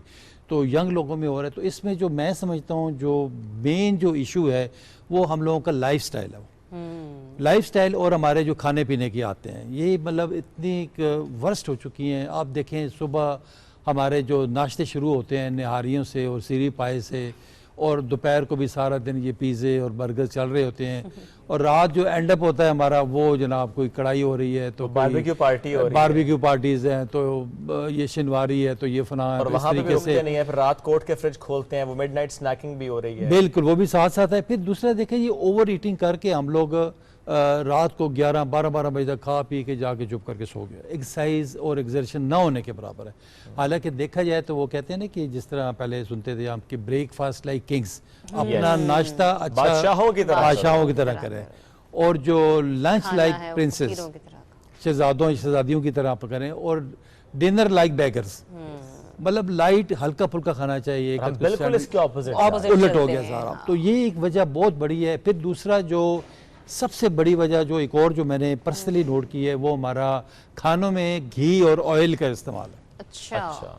मतलब कोई चीज़ ऐसी नहीं है, कोई घर का खाना ऐसा नहीं है, किसी होटल में चले जाएं जिसमें बगैर ऑयल और बगैर घी के इस्तेमाल। वो तो ऑयल और तैर ना रहा जैसे बोलते हैं खानों में तो ये सबसे खतरनाक ये चीज़ है, आपका ऑयल और घी है। ओके। इवन मैं कहूँगा कि ऑयल भी उसी तरह खतरनाक है जिस तरह आपका घी है। अच्छा जी बिल्कुल। इसके अंदर ट्राइग्लिसराइड्स होते हैं जो हमारी बॉडी के लिए, हमारी हार्ट डिजीज के लिए इंतहाई खतरनाक हैं। सर नहीं, और यानी सर देखें फैट्स भी या कहना चाहिए कि जो ऑयल्स है कुछ तो यूटिलाइजेशन है। बात ये वो कुदरत की तरफ से और काफी सोर्सेज होते हैं, वो हमारी ये सोर्स है। किसी वक्त आप ऑयल को बनता हुआ देखें, कई हमारे दोस्त या फैक्ट्रियों में जाते हैं, देखते हैं बनता हुआ, इतने केमिकल यूज होते हैं सिर्फ इसका ये गोल्डन कलर करने के लिए। अच्छा जी बिल्कुल। और जो बड़े हार्मफुल हैं, ना सिर्फ आपके लिए हार्ट अटैक के लिए और हार्ट की बीमारियों के लिए, बल्कि इसके अलावा मैदे की बीमारियां, कैंसर जितने हो रहे हैं। सर यानी फिर एक जुमले में अगर हमसे समझें कि तेल की जो बोतल है वो दर हकीकत पॉइजन है। बिल्कुल बिल्कुल, चाहे वो कितना भी ब्रांडेड क्यों ना हो। मैं आपको सिंपल सी मिसाल दूंगा। घर में आप देखें जहाँ पे हमारी खवातीन कुकिंग कर रही होती हैं, चूल्हे के पीछे अगर दीवार पे कभी नजर मारें आप, सारा वो ऑयल और ये घी उड़ उड़ के वो जमा होता है। क्या हमारे अंदर भी वो ऐसे ही यही मैं बताना चाह रहा हूँ। इसी तरह अगर आप एग्जॉस्ट फैन या सीलिंग फैन को देखें, तो काला सा वो होता है, कोटिंग हुई होती है। इसी तरह हमारे बॉडी के अंदर भी ये इसी तरह जम जाता है। हमारी जो आर्टरीज को बिल्कुल इसी तरह तय बन, यानी ये मैं आप यूँ समझे कि जो यंग एजेस में आप कह रहे हैं ना क्यों हार्ट अटैक हो रहे हैं, वो मेन सोर्स ये है। और ये एट द एज ऑफ 20 की एज से ये एथेरोस्क्लेरोसिस का जो प्रोसेस है ना, ये डिपोजिशन ऑफ फैट्स और कोलेस्ट्रॉल डिपोजिशन, यानी एक तय बनना शुरू हो जाती है हमारी जो दिल वाली शरियाने हैं उसके अंदर। तो आस्ता आस्ता करिए 20 में आप 20 और ऐड कर लें। अच्छा रफली तो आप देखें एवरेज जो एज है हमारी वो 30, 35 और 40 के इन बिटवीन है ज़्यादातर लोगों को जो हार्ट अटैक हो रहे हैं। तो मैं समझता हूँ कि अगर आज से खाने में ऑयल और घी बंद कर दें, सिंपल खाना पानी के अंदर बनाएं। देखिए जी, खाने के लिए 2 चीज़ें होनी चाहिए, एक तो गला हुआ होना चाहिए, दूसरा टेस्ट होना चाहिए। मैं ये नहीं कहता उबाल के खाएं आप, या खाना जब गल जाए पानी के अंदर, उसके अंदर देखिए खानों का जो जायका जो है ना वो आपके मसाला जात से आता है। उसमें नमक डालें, मिर्च डालें, धनिया पुदीना टमाटर प्याज जो भी डालना, कौरमा मसाला डाल लें उसमें, उसको और टेस्टी बनाएं। यानी मसाले जो मर्जी डाल लें, तेल नहीं डालना। क्या बात है सर, जबरदस्त। ये तो आपने आज एक टिप दे दी है कि उस पे हम लोग बात करेंगे। जो सर कह रहे हैं कि ना सिर्फ इन्होंने टिप दी है कि हमने कितनी क्वांटिटी में ऑयल को यूज ही नहीं करना। मेरे हिसाब से नो ऑयल करने जाने तो आपने ऑयल की बोतल नहीं लेकर आनी। बच्चा फ्राई अगर मांग रहा है, fry item air fryers use कर लें, वो बहुत अच्छी चीज है। अदरवाइज खाना बना रहे हैं आप तो आपने ऑयल इस्तेमाल बिल्कुल नहीं करना। ट्राई करें क्या आप देसी घी वैसे सर थोड़ा सा देखिए जी, वो कंपैरेटिवली फिर भी बेहतर है इससे। वो आप एक चम्मच एक आध चम्मच मामूली, मतलब उसमें अगर हम एक कहते हैं ना कि डाइटरी अगर पिरामिड बनाए ना, डाइटरी पिरामिड, उसमें 5% तक मैं कहता हूँ कि ऑयल उसमें देसी घी या कोई जैतून का कोई अच्छी जो ऑलिव वर्जिन ऑयल होता है वो भी खाना बनाने के बाद ऊपर थोड़ा सा डाल लें, बगैर पकाए हुए। हाँ जी, उस दिन भी हमने डिस्कस किया था कि पका हुआ ऑलिव ऑयल जानलेवा है। जी बिल्कुल, ये किसी जहर इसी से तरह कम नहीं है। नहीं आप 5-6 किस्म की ऑयल सामने रखें, आप जितने भी ब्रांड है, आप अच्छे से अच्छे ब्रांड, उनको जरा टेस्ट करके देखें आप जरा। कोई टेस्ट होता है उनका? बिल्कुल नहीं होता, टेस्ट लेस होता है। यानी देखें जिसका अपना टेस्ट नहीं है, हमें उसे क्या टेस्ट। डॉक्टर साहब, अच्छा ये तो हमने खाने पीने पे बात कर ली। अब जरा हम इसी, क्योंकि दिल की जब बीमारी का हम जिक्र करते हैं तो कहते हैं अम्मी से घर में तुमने ये बात नहीं बतानी, पहले वो हार्ट पेशेंट है, उनकी तबीयत और ना खराब हो जाए। तो जब हम इस तरह की बातें करते, एक तो हमारे बुजुर्ग पहले ही इस नहज तक पहुंच चुके हैं कि हम उनसे इस किस्म की बातों को करना अवॉइड करते कि हम उन्हें कोई स्ट्रेस ना दें, लेकिन चूंकि आपने बताया कि इस वक्त 20 से 40 साल की उम्र में भी दिल की बीमारियों का रुझान जरा बढ़ता चला जा रहा है इस मसले का, तो क्या हमारी यंग जनरेशन भी बहुत ज़्यादा साइकोटिक इश्यूज की वजह से मुतासिर हो रही है? वो डायरेक्टली या इनडायरेक्टली हमारे दिल को हिट करती हैं चीज़ें? देखें, जब एक रिस्क फैक्टर्स मौजूद होना, जिस तरह आप फैमिली डिजीज़ है, हाइपरटेंशन है, डायबिटीज़ है, तो फिर तो स्ट्रेस का एक एलिमेंट होता है। स्ट्रेस की वजह से कंट्रीब्यूटिंग फैक्टर सर? डायरेक्टली मैं कह रहा हूँ कि जो risk factor main risk factors में नहीं आता वो, लेकिन ये एडिशनल या कंट्रीब्यूटरी उसको मतलब ये ऐड ऑन कर देता है। ये मतलब फर्स्ट कर ऑलरेडी हाइपरटेंशन है, शुगर है या कोई, उसमें ये एक रोल प्ले करता है। लेकिन ये जो अक्सर मामला हम देखते हैं ड्रामों और फिल्मों में ज़्यादा देखते हैं कि एक बुरी खबर सुनी, एक शॉक मिला, हार्ट अटैक और डेथ, तो ये जो शॉक मिलना, ये जो बुरी खबर मिलना है, बर्दाश्त ना कर पाना, इसका कैसे लिंक हार्ट अटैक से होता है? इतना डायरेक्ट नहीं है। फिल्म तो देखें जी, फिल्म है। ओके, ये फिल्म ड्रामा में होता है, ये रियल लाइफ में नहीं होता। रियल लाइफ में नहीं होता इस तरह के। बेसिकली देखें जी, आम तौर पे ये मैंने बताया ना कि कुछ सडन चीज़ कभी भी नहीं होती, ये एक प्रोसेस चल रहा होता है आपका। मैंने बताया ना 20 साल की उम्र से आपकी डेपोजिशन हो रही होती है, आस्ता आस्ता करते करते। अगर किसी की फैमिली में डिजीज़ है, हार्ट उसमें अर्ली हार्ट अटैक हो जाएगा। अगर कोई इतना ज़्यादा नहीं है तो उसमें ज़्यादा चांस होता है कि 40 के बाद देख लें, कोई 50 में चला गया, कोई 60 में चला गया। तो ये चीज़ें हैं कि इस तरीके से। अच्छा सर, चूंकि आप ब्लड प्रेशर और शुगर इसमें भी माहिर समझे जाने जाते हैं, अमूमन हम ऐसे मरीजों को देखते हैं कि जिनका ब्लड प्रेशर हाई होता है but sugar low, sugar high है तो ब्लड प्रेशर लो। ये एक जो कहते हैं ना कि रेशियो सेट हुआ हुआ है इन दोनों चीजों के दरमियान, वो इस तरह का रेशियो तो मतलब ऐसा ही कोई इसकी सिग्निफिकेंस नहीं है कि अगर एक हाई है तो दूसरे, दोनों चीज़ों को आपने अलग अलग मॉनिटर करना है। अच्छा जी, ब्लड प्रेशर को आपने कंट्रोल करना है विद मेडिकेशन, विद लाइफस्टाइल और डाइटरी मैनेजमेंट। सर, इसमें जो बात मेडिकेशन की आती है वो गड़बड़ एक ये कर देते हैं हमारे जिनको भी ये मसला हो, 2 दिन खाई मेडिसिन, ब्लड प्रेशर ठीक रहा, तीसरे दिन दवाई छोड़ दी। बिल्कुल, ये बहुत ही यानी कि एक नाजुक सूरत हाल है। और ये सिंपली आप यूँ समझे, मैं आपको सिंपल सी मिसाल दूंगा। जिस तरह एक स्प्रिंग है, स्प्रिंग को अगर आपने यूँ अपने हाथ से दबाया हुआ है तो ये रुक गया ना। जब ये स्प्रिंग से अपना हाथ आप उठा लेते हैं तो फिर कैसे जाएगा ये? और फिर तो वो हाथ मेडिसिन है, उससे ज़्यादा वो जाके ज़्यादा रिबाउंड उसकी वजह से जाएगा। इसी तरह मेडिसिन से हमने ब्लड प्रेशर को कंट्रोल किया होता है। मेडिसिन जब विड्रॉ करेंगे तो वो क्यों फिर ब्लड प्रेशर शूट अप कर जाएगा। ठीक है, शूट अप करेगा तो वो फिर तभी तो ये ब्रेन हैमरेज और स्ट्रोक और ये हार्ट अटैक और ये इसलिए हो रहा है। इसलिए कभी भी मेडिसिन जो एक कार्डियोलॉजिस्ट लिख दे उसको अपनी मर्जी से ना आपने छोड़नी है, ना कम करनी है, लाइफ टाइम ना उसमें कोई, बिल्कुल ये लाइफ लॉन्ग मेडिकेशन। ठीक है, क्योंकि जाहिर है अब तो चलिए आप अपनी बात मुकम्मल करें। मैं ये कहना चाह रहा था कि क्योंकि डायबिटीज अब एक ऐसा मामला हो चुका है, वो हर घर में है।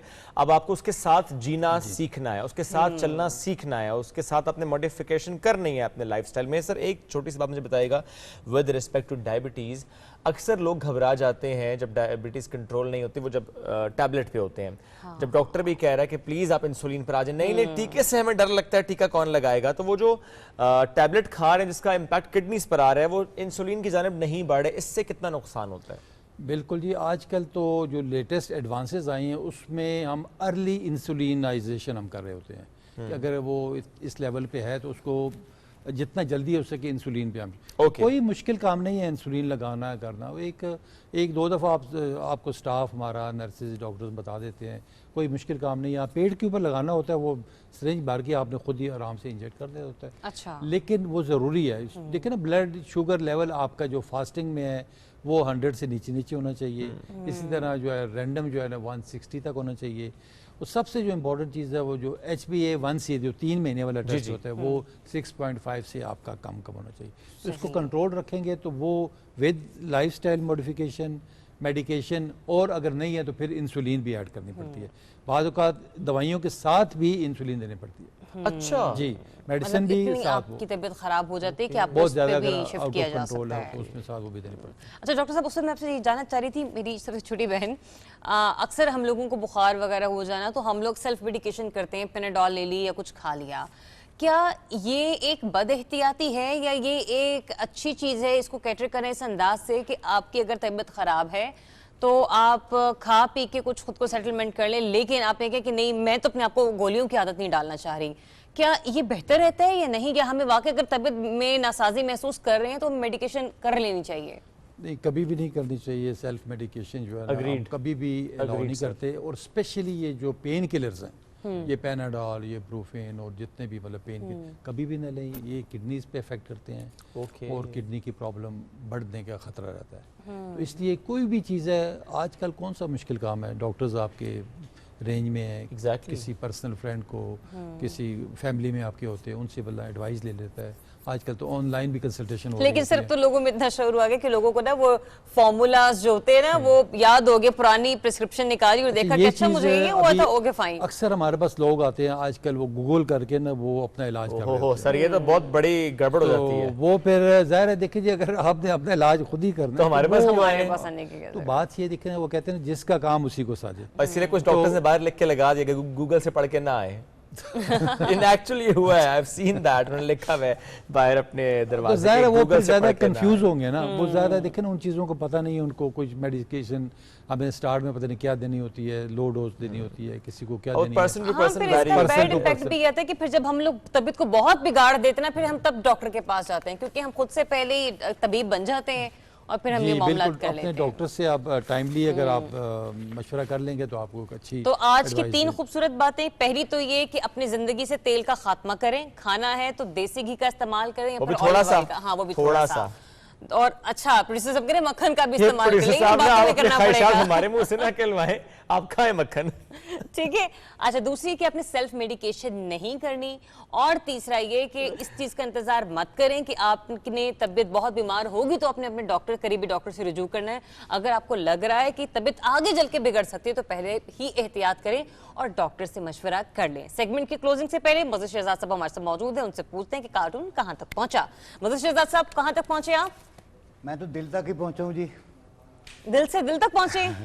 कहते हैं कि दिल के हर खेल में होता है बहुत जान का जियां, दिल के हर खेल में होता है बहुत जान का जियां, इश्क को इश्क समझ मशगला दिल न बना। डॉक्टर साहब ने बहुत सारी चीज़ें बताई, इन चीज़ों से बचें, इन चीज़ों से बचें। मैं एक बात कहना चाहता हूँ, हेरा फेरी से बचें, गिबत करने से बचें, दिल की सफाई ऐसे रखें कि किसी के लिए कीना ना रखें। अल्लाह ताला आपको कामयाबी भी देगा और इंशाअल्लाह ताला आपका दिल भी ठीक रहेगा। थैंक यू सो मच मज़ीद शहजाद साहब, आपने दिल के हालात एक्सप्लेन किया। डॉक्टर साहब बहुत बहुत शुक्रिया आपका, आप प्रोग्राम की जीनत बने आज, और उम्मीद करते हैं कि जो एडवाइसेस लोगों को मिली हैं वो उससे फ़ायदा भी नहीं, बिल्कुल। मैं तो आज जाके डिस्कस करूंगा घर में, भाई ये तेल वाला काम तो ख़त्म करें ना आप सबसे पहले, या ख़त्म नहीं कर सकते तो आहिस्ता आहिस्ता कम करते चले जाते हैं उसकी कंजम्पशन को। चाहे तो देसी घी की तरफ ही हम क्यों ना आ जाएं, चाहे तो 1 चम्मच की जाने भी क्यों ना आ जाए, क्योंकि ये हमारा मामला है, सेहत का मामला है, और सिर्फ हमारा नहीं, हमारे आने वाले मुस्तकबिल का मामला है। बच्चों की बात हम कर रहे हैं, ज़ाहिर है बच्चों को अगर हम ये फ्राई आइटम्स ही खिलाते चले जाएंगे तो बहुत कम उम्र में ही वो दिल के आर्जे में, खुदा ना खास्ता किसी और आर्जे में मुब्तला हो सकते हैं। चलें जी, तो हमने बात की थी सेहत से जुड़े अहम मसले की। अब ज़रा बढ़ते हैं आगे, और अब बात ज़रा एंटरटेनमेंट इंडस्ट्री की करते हैं, फिल्म इंडस्ट्री की करते हैं। आज कुछ लम्हे में हमें ज्वाइन कर लेंगे हसन वक़ार राना साहब, कहते हैं इनको डॉक। पाकिस्तान फिल्म इंडस्ट्री में वॉर फिल्म की डायरेक्शन से कदम रखा, डायरेक्टर, प्रोड्यूसर, स्क्रीन राइटर हैं आप। वॉर के बाद फिल्म यलगार बनाई और दाद समेटी। अब वार 2 पर काम हो रहा है, ट्रेलर भी इसका आया था, और वार 2 पे हम जब बात करेंगे। लेकिन इसके साथ साथ आज हम क्यों ना इनसे बात करें जरियाब कि किस एक्टर के साथ काम करने में ज्यादा मजा आया और किसने आपको बहुत सताया। बिल्कुल ऐसे, और ऐसे में बातें करते करते हसन वकार सब स्टूडियो में हमारे साथ आ चुके हैं। अस्सलाम वालेकुम sir, and very good morning, कैसे हैं आप? Good morning to you as well जी। सर जी, कैसी चल रही सुबह? फिलहाल तो भी सुबह का आगाज है जी, बिल्कुल अभी तक तो बहुत बेहतर जा रही है जी, एंड मस्ट कांग्रेचुलेट यू, बहुत ज़बरदस्त माशाल्लाह आप लोगों का नया सेट, नया programme. Thank you so much sir. आप तो माशाल्लाह खुद भी मतलब इनके फिल्मों को प्रोड्यूस करते, तो मतलब आप तो बड़ा कीन ऑब्जर्वेशन के साथ देख रहे होंगे, अच्छा ये पहलू कैसा है या आज तो खैर हमें भी ना थोड़ा सा डर डर के संभल के चलना पड़ेगा, हमारी परफॉर्मेंस में भी कुछ ना कुछ निकल सकता है। बहुत कुछ निकल सकता है, जाहिर है हम तो बच्चे हैं सर, हम तो छोटे बच्चे हैं, अब हमें हमारी इस्लाह कीजिएगा। सर किस प्रोजेक्ट पर काम, सिर्फ वार 2 या किसी और प्रोजेक्ट पर काम चल रहा है? जी अल्लाह का बड़ा करम है जी कि probably I'm the first one जिसकी Netflix की सीरीज has been approved सो पाकिस्तान की पहली इंटरनेशनल नेटफ्लिक्स सीरीज बन रही है जी, और उसके ऊपर अभी काम चल रहा है। ज़बरदस्त सर, जितने इंटरव्यूज आपके देखे हैं बहुत आपको हमने एनर्जेटिक पाया है। आज क्या हुआ, आज क्यों इतने धीमे धीमे से हैं आप? हाँ, नाश्ता नहीं हुआ क्या आज? क्या हुआ, क्या गड़बड़ क्या हुई है? नहीं जी, बिल्कुल नहीं। मैं एक्चुअली उस फिल्म मेकिंग और ये specially on the creative side, तो एक कम्प्लीटली डिफरेंट साइड है। उसके अलावा भी आप बिजनेस कर रहे होते हैं। This is where I spend my money, I make my money somewhere else. तो ऑब्वियसली वो फिर काफ़ी देर से चल रहा होता है। So I been extremely working hard for it तो मैं आज actually I been up for last 36 hours. अच्छा, मुझे सर ये बताइएगा हसन साहब के कितना मुश्किल हुआ कोविड में काम करना, कितना तबाह किया कोविड ने इस इंडस्ट्री को? जी आई थिंक कि बहुत सिग्निफिकेंट चेंजेस थी इसके अंदर। ऑब्वियसली लोगों को कोई इसका कोई प्री प्लान, कोई प्रोसीजर्स नहीं थे। लोगों के लिए बहुत मुश्किल हुआ इसके साथ एडजस्ट करना। और आई थिंक कि अगर आप बबल क्रिएट कर लें, हमारी इंडस्ट्री के अंदर एक अच्छी चीज़ ये है कि आप इसके अंदर एक बबल क्रिएट कर सकते हैं और ज़रा सेफली काम कर सकते हैं। मतलब अगर आप एक सेट है, एक टीम है, तो उसको मॉनिटर कर सकते हैं। तो इसलिए शायद इनिशियली लोगों को बहुत प्रॉब्लम्स हुई, प्रोडक्शन सारी की सारी रुक गई। उसके बाद जब लोगों को समझ आई कि how to deal with it और करने में, तो आई थिंक कि फिर दे स्टार्टेड वर्किंग अगेन और उन्होंने बबल्स क्रिएट किए और उसको इंटेलिजेंटली किया। तो उसमें फिर जिन लोगों ने उसको समझ लिया, उसको इंटेलिजेंटली किया, तो उनकी प्रोडक्शन चलती रही। ठीक है, तो एक्शन और थ्रिल एडवेंचर इस जाने भी सारा फोकस है कि नहीं मुख्तसर मारकुटाई मारकुटाई की बात नहीं थी। देखें, आई थिंक स्पेशलिटीज़ होती हैं लोगों की। फॉर एग्जांपल जिस तरह आप दोनों माशाल्लाह, आप लोगों की एक स्पेशलिटी है, आप लोगों का एक टैलेंट है, तो वो बड़ा एक स्पेसिफिक टैलेंट है। तो मैं कल को उठ के मॉर्निंग शो नहीं कर सकता। कर सकते हैं? नहीं, बिल्कुल नहीं कर सकता। It's a very different thing. इसी तरह आई प्रोबेबली थिंक कि शायद एक्शन और थ्रिलर्स और एडवेंचर्स वाली साइड पे मैं प्रोबेबली शायद थोड़ा सा I am more inclined towards it. Romantic comedy specially जो तरीका है उस फिल्म मेकिंग का, वो बिल्कुल कम्प्लीटली डिफरेंट है। उसके कलर्स फ़र्क होते हैं, उसकी कैमरा यूटिलाइजेशंस, शॉट्स, उसके अंदर जो जनरली इक्विपमेंट आप यूज़ कर रहे होते हैं, editing techniques, they are very different. और उसके अंदर बहुत सारे लोग मेरे से बहुत बेहतर हैं काम करने में। सो ऑब्वियसली वो एक एक्सपीरियंस बहुत ज़्यादा होता है। लगता है वो काम वो ही करते रहे तो बेहतर है। नहीं जी, मेरा ख्याल है कि मैं शायद मुझे compete करने में उनके साथ प्रॉब्लम होगी, because obviously they are much better than I am. और हर बंदे का एक थॉट प्रोसेस होता है, तो वो लोग शायद मेरे से बहुत बेहतर काम कर सकते हैं। जैसे फॉर एग्जांपल अब हुमायूं है, हुमायूं की अपनी एक प्रोडक्शन कंपनी है, so he is very good at it.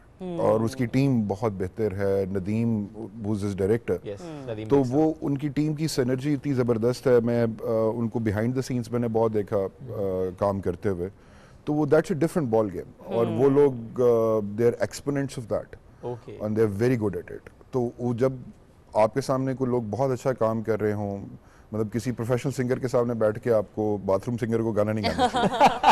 तो आई थिंक कि वो that's a very different ball game. तो हसन साहब, ये जो आपने मॉडर्न एक्शन मूवीज पर काम किया है, why don't you think about the history?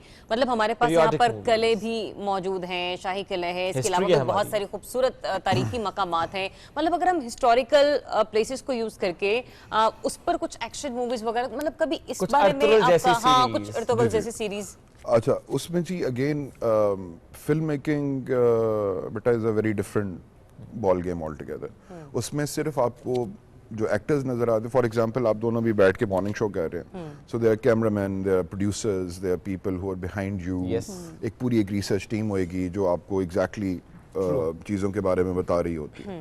इसी तरह पीरियड पीसेस, दो वी हैव लोकेशंस, हमारे पास लोकेशंस बहुत खूबसूरत हैं, बहुत चीज़ें हैं, लेकिन उसके लिए आपको कॉस्ट्यूम डिज़ाइनर्स, आपको उसकी बहुत सारी एक्सपर्टीज़ आपको उसके लिए चाहिए होती हैं, जो कि शायद पाकिस्तान में इस वक्त एग्जिस्ट नहीं करती। फॉर एग्जांपल अगर आप घोड़ों की बात कर ले, मैं I am a polo player, I am a rider also, I play polo, तो आई अंडरस्टैंड कि हमारे पास घोड़े कितने हैं। सो अगर आपने सिर्फ फॉर एग्जांपल अगर आपने एक बैटल सीक्वेंस ही दिखाना है और घोड़ों को भी उस तरह ट्रेन होना पड़ता है कि मतलब सोर्ड्स के साथ अगर लोग इवन मॉक फाइट भी कर रहे हैं तो उसमें एनिमल ट्रेनर्स का बहुत इंपॉर्टेंट रोल होता है।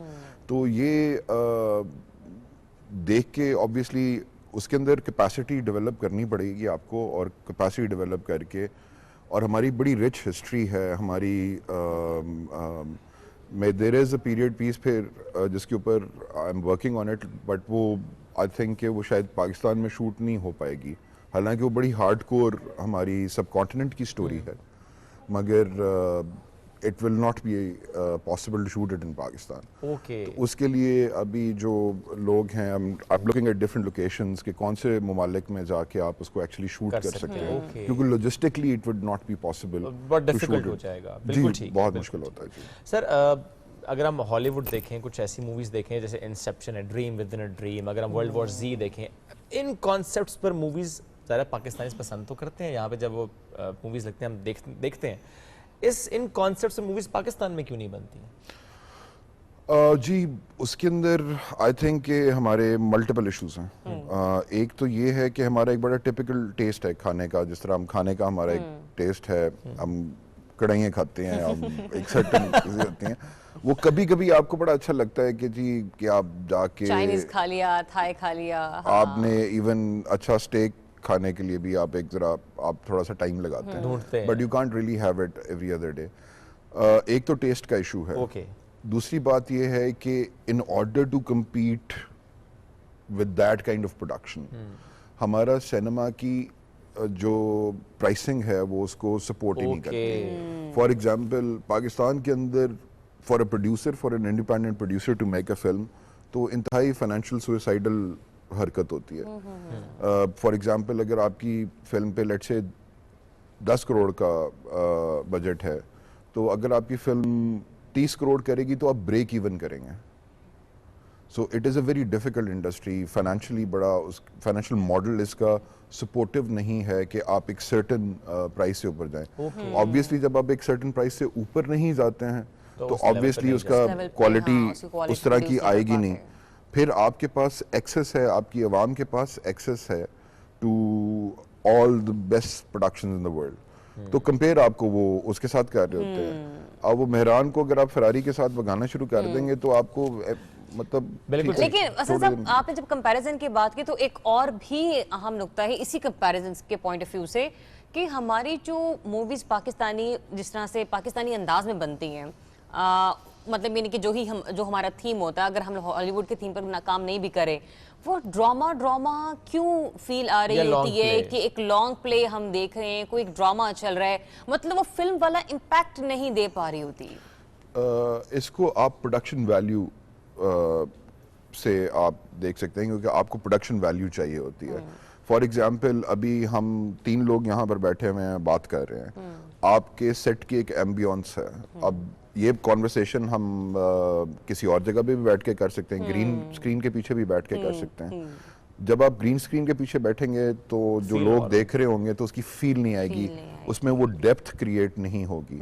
अब आपका ये सेट है तो इसके अंदर एक डेप्थ क्रिएट हो रही है, there is SMD screen behind it, so there is a depth to it. जब तक वो डेप्थ, वो प्रोडक्शन वैल्यू नहीं आएगी, सीन वही होता है बट उसके अंदर आपको प्रोडक्शन वैल्यू, फिल्म के अंदर आप basically it is very difficult because of the reason कि आप अपनी जेब से पैसे खर्च कर रहे होते हैं और फिर जाके आप सिनेमा में अंधेरी स्क्रीन में बैठ रहे होते हैं और देयर इज़ नो डिस्ट्रैक्शन, मतलब आपकी कोई डिस्ट्रैक्शन कोई नहीं होती।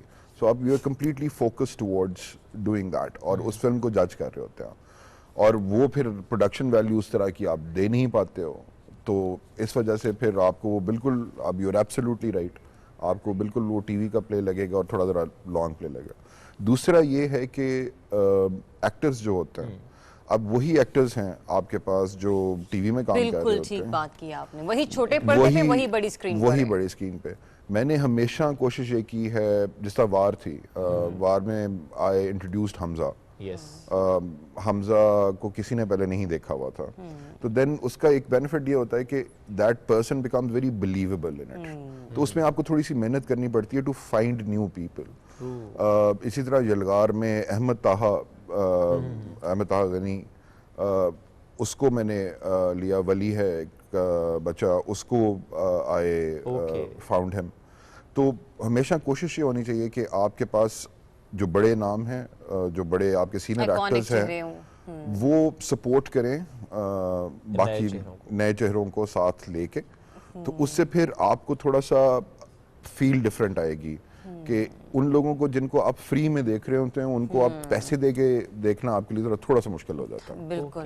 प्रोडक्शन की जब हम सर बात करें, और जैसे आपने भी बात की ना, सेट की बात की, डेप्थ की बात की, नॉर्मली हमें देखते हैं वो चाहे ड्रामा हो चाहे फिल्म, जो लगता है कि सारा फोकस एक शादी के इवेंट पे तो हो गया है, उसके डिज़ाइन पर तो हो गया है, फूल पे भी हो गया है, उसके सारे इवेंट पे हो गया, लेकिन बाकी सेट्स पे, बाकी साइट्स पर हमें फोकस नजर नहीं आता। मतलब हर मूवी में शादी गाना ऐसा लगता है कि जैसे किसी शादी का इवेंट पूरी मूवी कर दी है। हाँ, उसने पूरी मूवी कर दी है। हाँ जी, वो एक्चुअली अनफॉर्चुनेट है जी ये बड़ा, बिकॉज अगर आप देखें हमारी फिल्म की हिस्ट्री को, तो हमारी एक बड़ी रिच हिस्ट्री थी फिल्म्स की। बहुत बड़े बड़े लोग जिन्होंने बहुत बड़ी बड़ी फिल्में बनाई हैं। अगर आप पाकिस्तान की 60s की फिल्में देखें, 50s की फिल्में देखें, ज़रका देख लें आप, ये अमन देख लें आप, मौला जट देख लें आप, मौला जट की प्रोडक्शन वैल्यू जब पड़ोसी मुल्क हमारी नकल करता था, नहीं, I would not say that. I think कि हम लोगों का क्योंकि थॉट प्रोसेस था, आप बड़ी डिस्टिंक्ट डिफरेंस थी इंडियन फिल्म के अंदर। बट अगर आप हमारे शॉट्स देखें, आप हैरान हो जाएंगे कि इतने खूबसूरत और इतने बड़े बड़े कैमरास के साथ उन्होंने वो शॉट्स लिए हुए हैं, मूविंग शॉट्स लिए हुए हैं, जबकि उस वक्त कोई इस तरह की टेक्नोलॉजी सपोर्ट नहीं करती थी। तो उसके ऊपर बड़ी रिसर्च की कि उन्होंने किस तरह वो शॉट्स लिए, क्योंकि वो कैमरा मेरा ख्याल आपके सोफे के साइज के जितना कैमरा होता था। सो उसके बाद फिर वो फिल्म्स हमारी ख़त्म हो गई, then there was this huge gap. फिर खुदा के लिए आई, खुदा के लिए केम इन, एंड उससे फिर एक आपकी शुरू हुई। बट जो एक्चुअली ट्रू जेनेसिस थी वो फिर वार से स्टार्ट हुई। वार से फिर पॉसिबिलिटी ये डेवलप होना शुरू हुई कि पाकिस्तान की कोई फिल्म 30 करोड़ रुपए कर सकती है। सही। तो अगर उससे पहले ये थॉट प्रोसेस थी, चूड़ियाँ बहुत सक्सेसफुल फिल्म थी शाह साहब की, तो वो फिल्म जो थी even that did about 18 crore rupees. But जब आप वो सीरियस नंबर्स के ऊपर आप जाते हैं, it's all about production values and the numbers and financials that you can talk about. तो जब फिर वार ने वो बैरियर्स तोड़े and it became the most successful film in history, तो और प्लस उसमें प्रोडक्शन टेक्निक्स भी डिफरेंट हो चुकी थी पूरी दुनिया में। तो मैंने वो फिल्म बनाने से पहले, मुझे अच्छी तरह याद है कि जब मैं वार बनानी शुरू की तो उस टोटल पाकिस्तान की मार्केट का साइज 6 करोड़ रुपया था, कि आपकी फिल्म मैक्सिमम 6 करोड़ रुपया बना सकती थे। उस वक्त वार का जो बजट था वो 17 करोड़ रुपया था। So it was basically an impossibility, but वो एक पागलपन कह लें उसको, एक स्टुपिडिटी कह लें, बट वो अल्लाह ताला ने बड़ी इज्जत दी थी। God was very kind, otherwise it would have been the most expensive home movie ever made, क्योंकि 80% वैसे ही अंग्रेजी में थी वो फिल्म। बट उसके बाद फिर चेंजेस आना शुरू हो गई। फिर उसके बाद लोगों ने कैमरास लिए, इक्विपमेंट्स लिए, लाइटिंग डिफरेंट हो गई, उसमें इन्वेस्ट किया, और फिर उसके बाद उसको प्रोडक्शन करना शुरू कर दिया। चलिए, बड़ी संजीदा गुफ्तगू, एक छोटा सा चुटकुला टाइप में, फिर उसके बाद भी करते हैं हम लोग मजीद। ये पुरानी फिल्में जो थी, ये खेतों में ही क्यों फिल्माई जाती थी और गंडासा ही क्यों होता था? हाँ। अच्छा, इसका एक बड़ा टेक्निकल रीजन है। आप ये it's not out of choice, there is a technical reason behind it. जब आप खेत के अंदर शूट कर रहे होते हैं या आप किसी ऐसी जगह पे शूट कर रहे होते हैं, तो किसी भी फ्रेम के अंदर आपस फोरग्राउंड और आपस बैकग्राउंड होना और उसकी डेप्थ क्रिएट करना बड़ा इंपॉर्टेंट होता है। तो जब आप खेत में डील करें तो आप बेसिकली टेक्निकली अगर आप उसको देखें तो आपको बहुत सारी चीज़ें इंसानी आंख को कैमरे के बिल्कुल सामने नज़र आ रही हैं, और फिर उसके दरमियान में नज़र आ रही हैं, और पीछे भी नज़र आ रही हैं। तो आपका जो माइंड है, इंसान के दिमाग के 2 हिस्से होते हैं, राइट हेमिस्फीयर है और लेफ्ट हेमिस्फीयर है। राइट जो है वो क्रिएटिव साइड को देख रहा होता है, लेफ्ट जो है आपकी मैथमेटिकल साइड को और लॉजिकल साइड को देख रहा होता है। So any film for any shot to prove to you, आपके वो मल्टीपल ब्रेन के हिस्सों को जो भी हिट करेगा वो that would be a better shot to make. So I think instinctively या बैक ऑफ द माइंड इस वजह से ज़्यादातर खेतों में, दरख्तों में उसको शूट कर रहे होते थे, सो दैट आपका माइंड डिस्ट्रैक्टेड रहे और किसी चीज़ के दरमियान में रख के ही आपको फोकस कर सकते हैं. ओके सर, बहुत सी ऐसी पर्सनालिटीज़ पाकिस्तान की जिन पर मूवीज़ नहीं बनी, शॉर्ट फिल्म शायद बनी हो, छोटे छोटे डॉक्यूमेंट्रीज बनी हो, लेकिन फिल्म नहीं बनी. आपको लगता है कि ज़रूरी है उन पर्सनालिटीज़ पर भी काम होना और फिल्म्स का बनना और उस लेवल का काम होना कि पूरी दुनिया में वो देखा जाए ताकि प्रमोट हो सके? कुछ आप प्लान ऐसा कर रहे हो?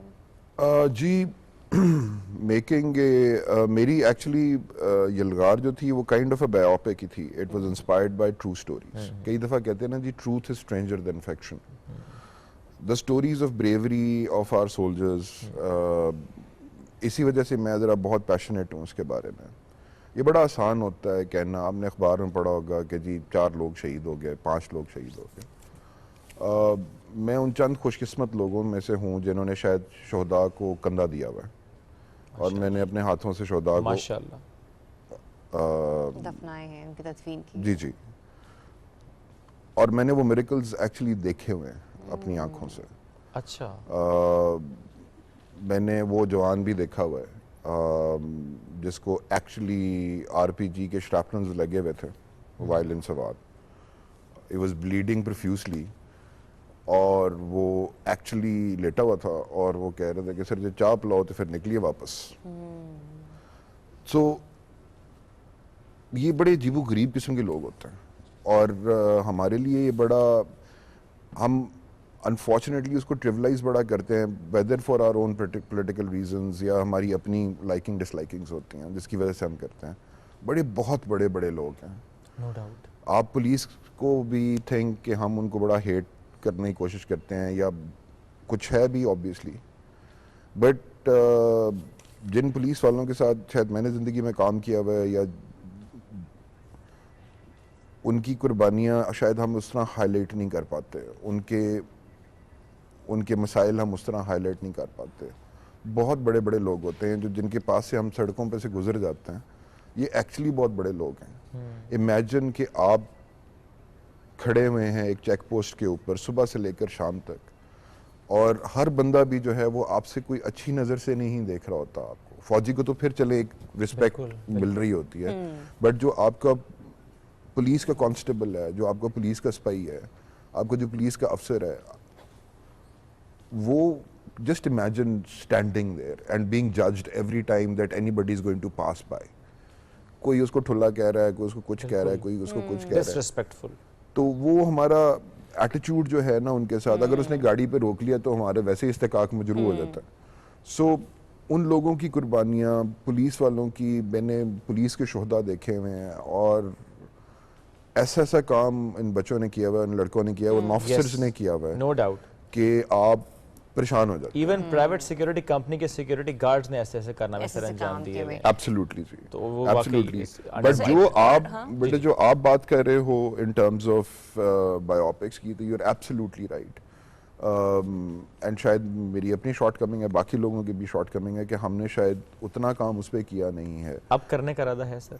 After talking to you probably इंशाल्लाह. तो सर एक और अहम नुक्ता ये कि कोरियोग्राफर्स, हमारे पास आर्टिस्ट और स्क्रिप्ट राइटर्स, उनका भी मुझे लगता है कि कहीं ना कहीं अब फुकदान है, क्योंकि माजी में हमने ऐसे ट्रेडमार्क डायलॉग सुने, नवा आया सोने ओ मैं तेनू नहीं छड़ना, दिस काइंड ऑफ डायलॉग्स. तो यहाँ पे भी कुछ लैक कर रहे हैं. आई थिंक probably पाकिस्तान की हिस्ट्री की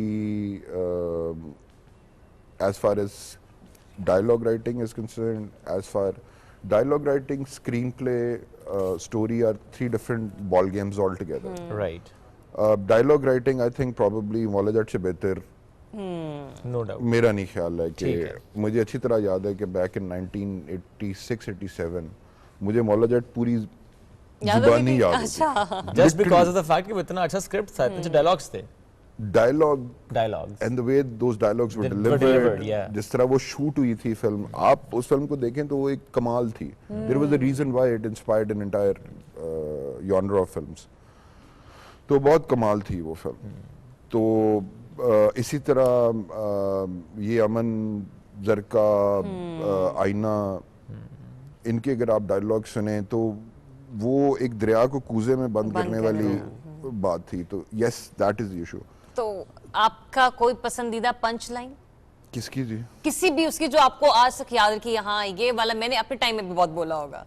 नहीं, बोला तो कोई नहीं थी, लेकिन वो आपको दिल को छू जाने वाला।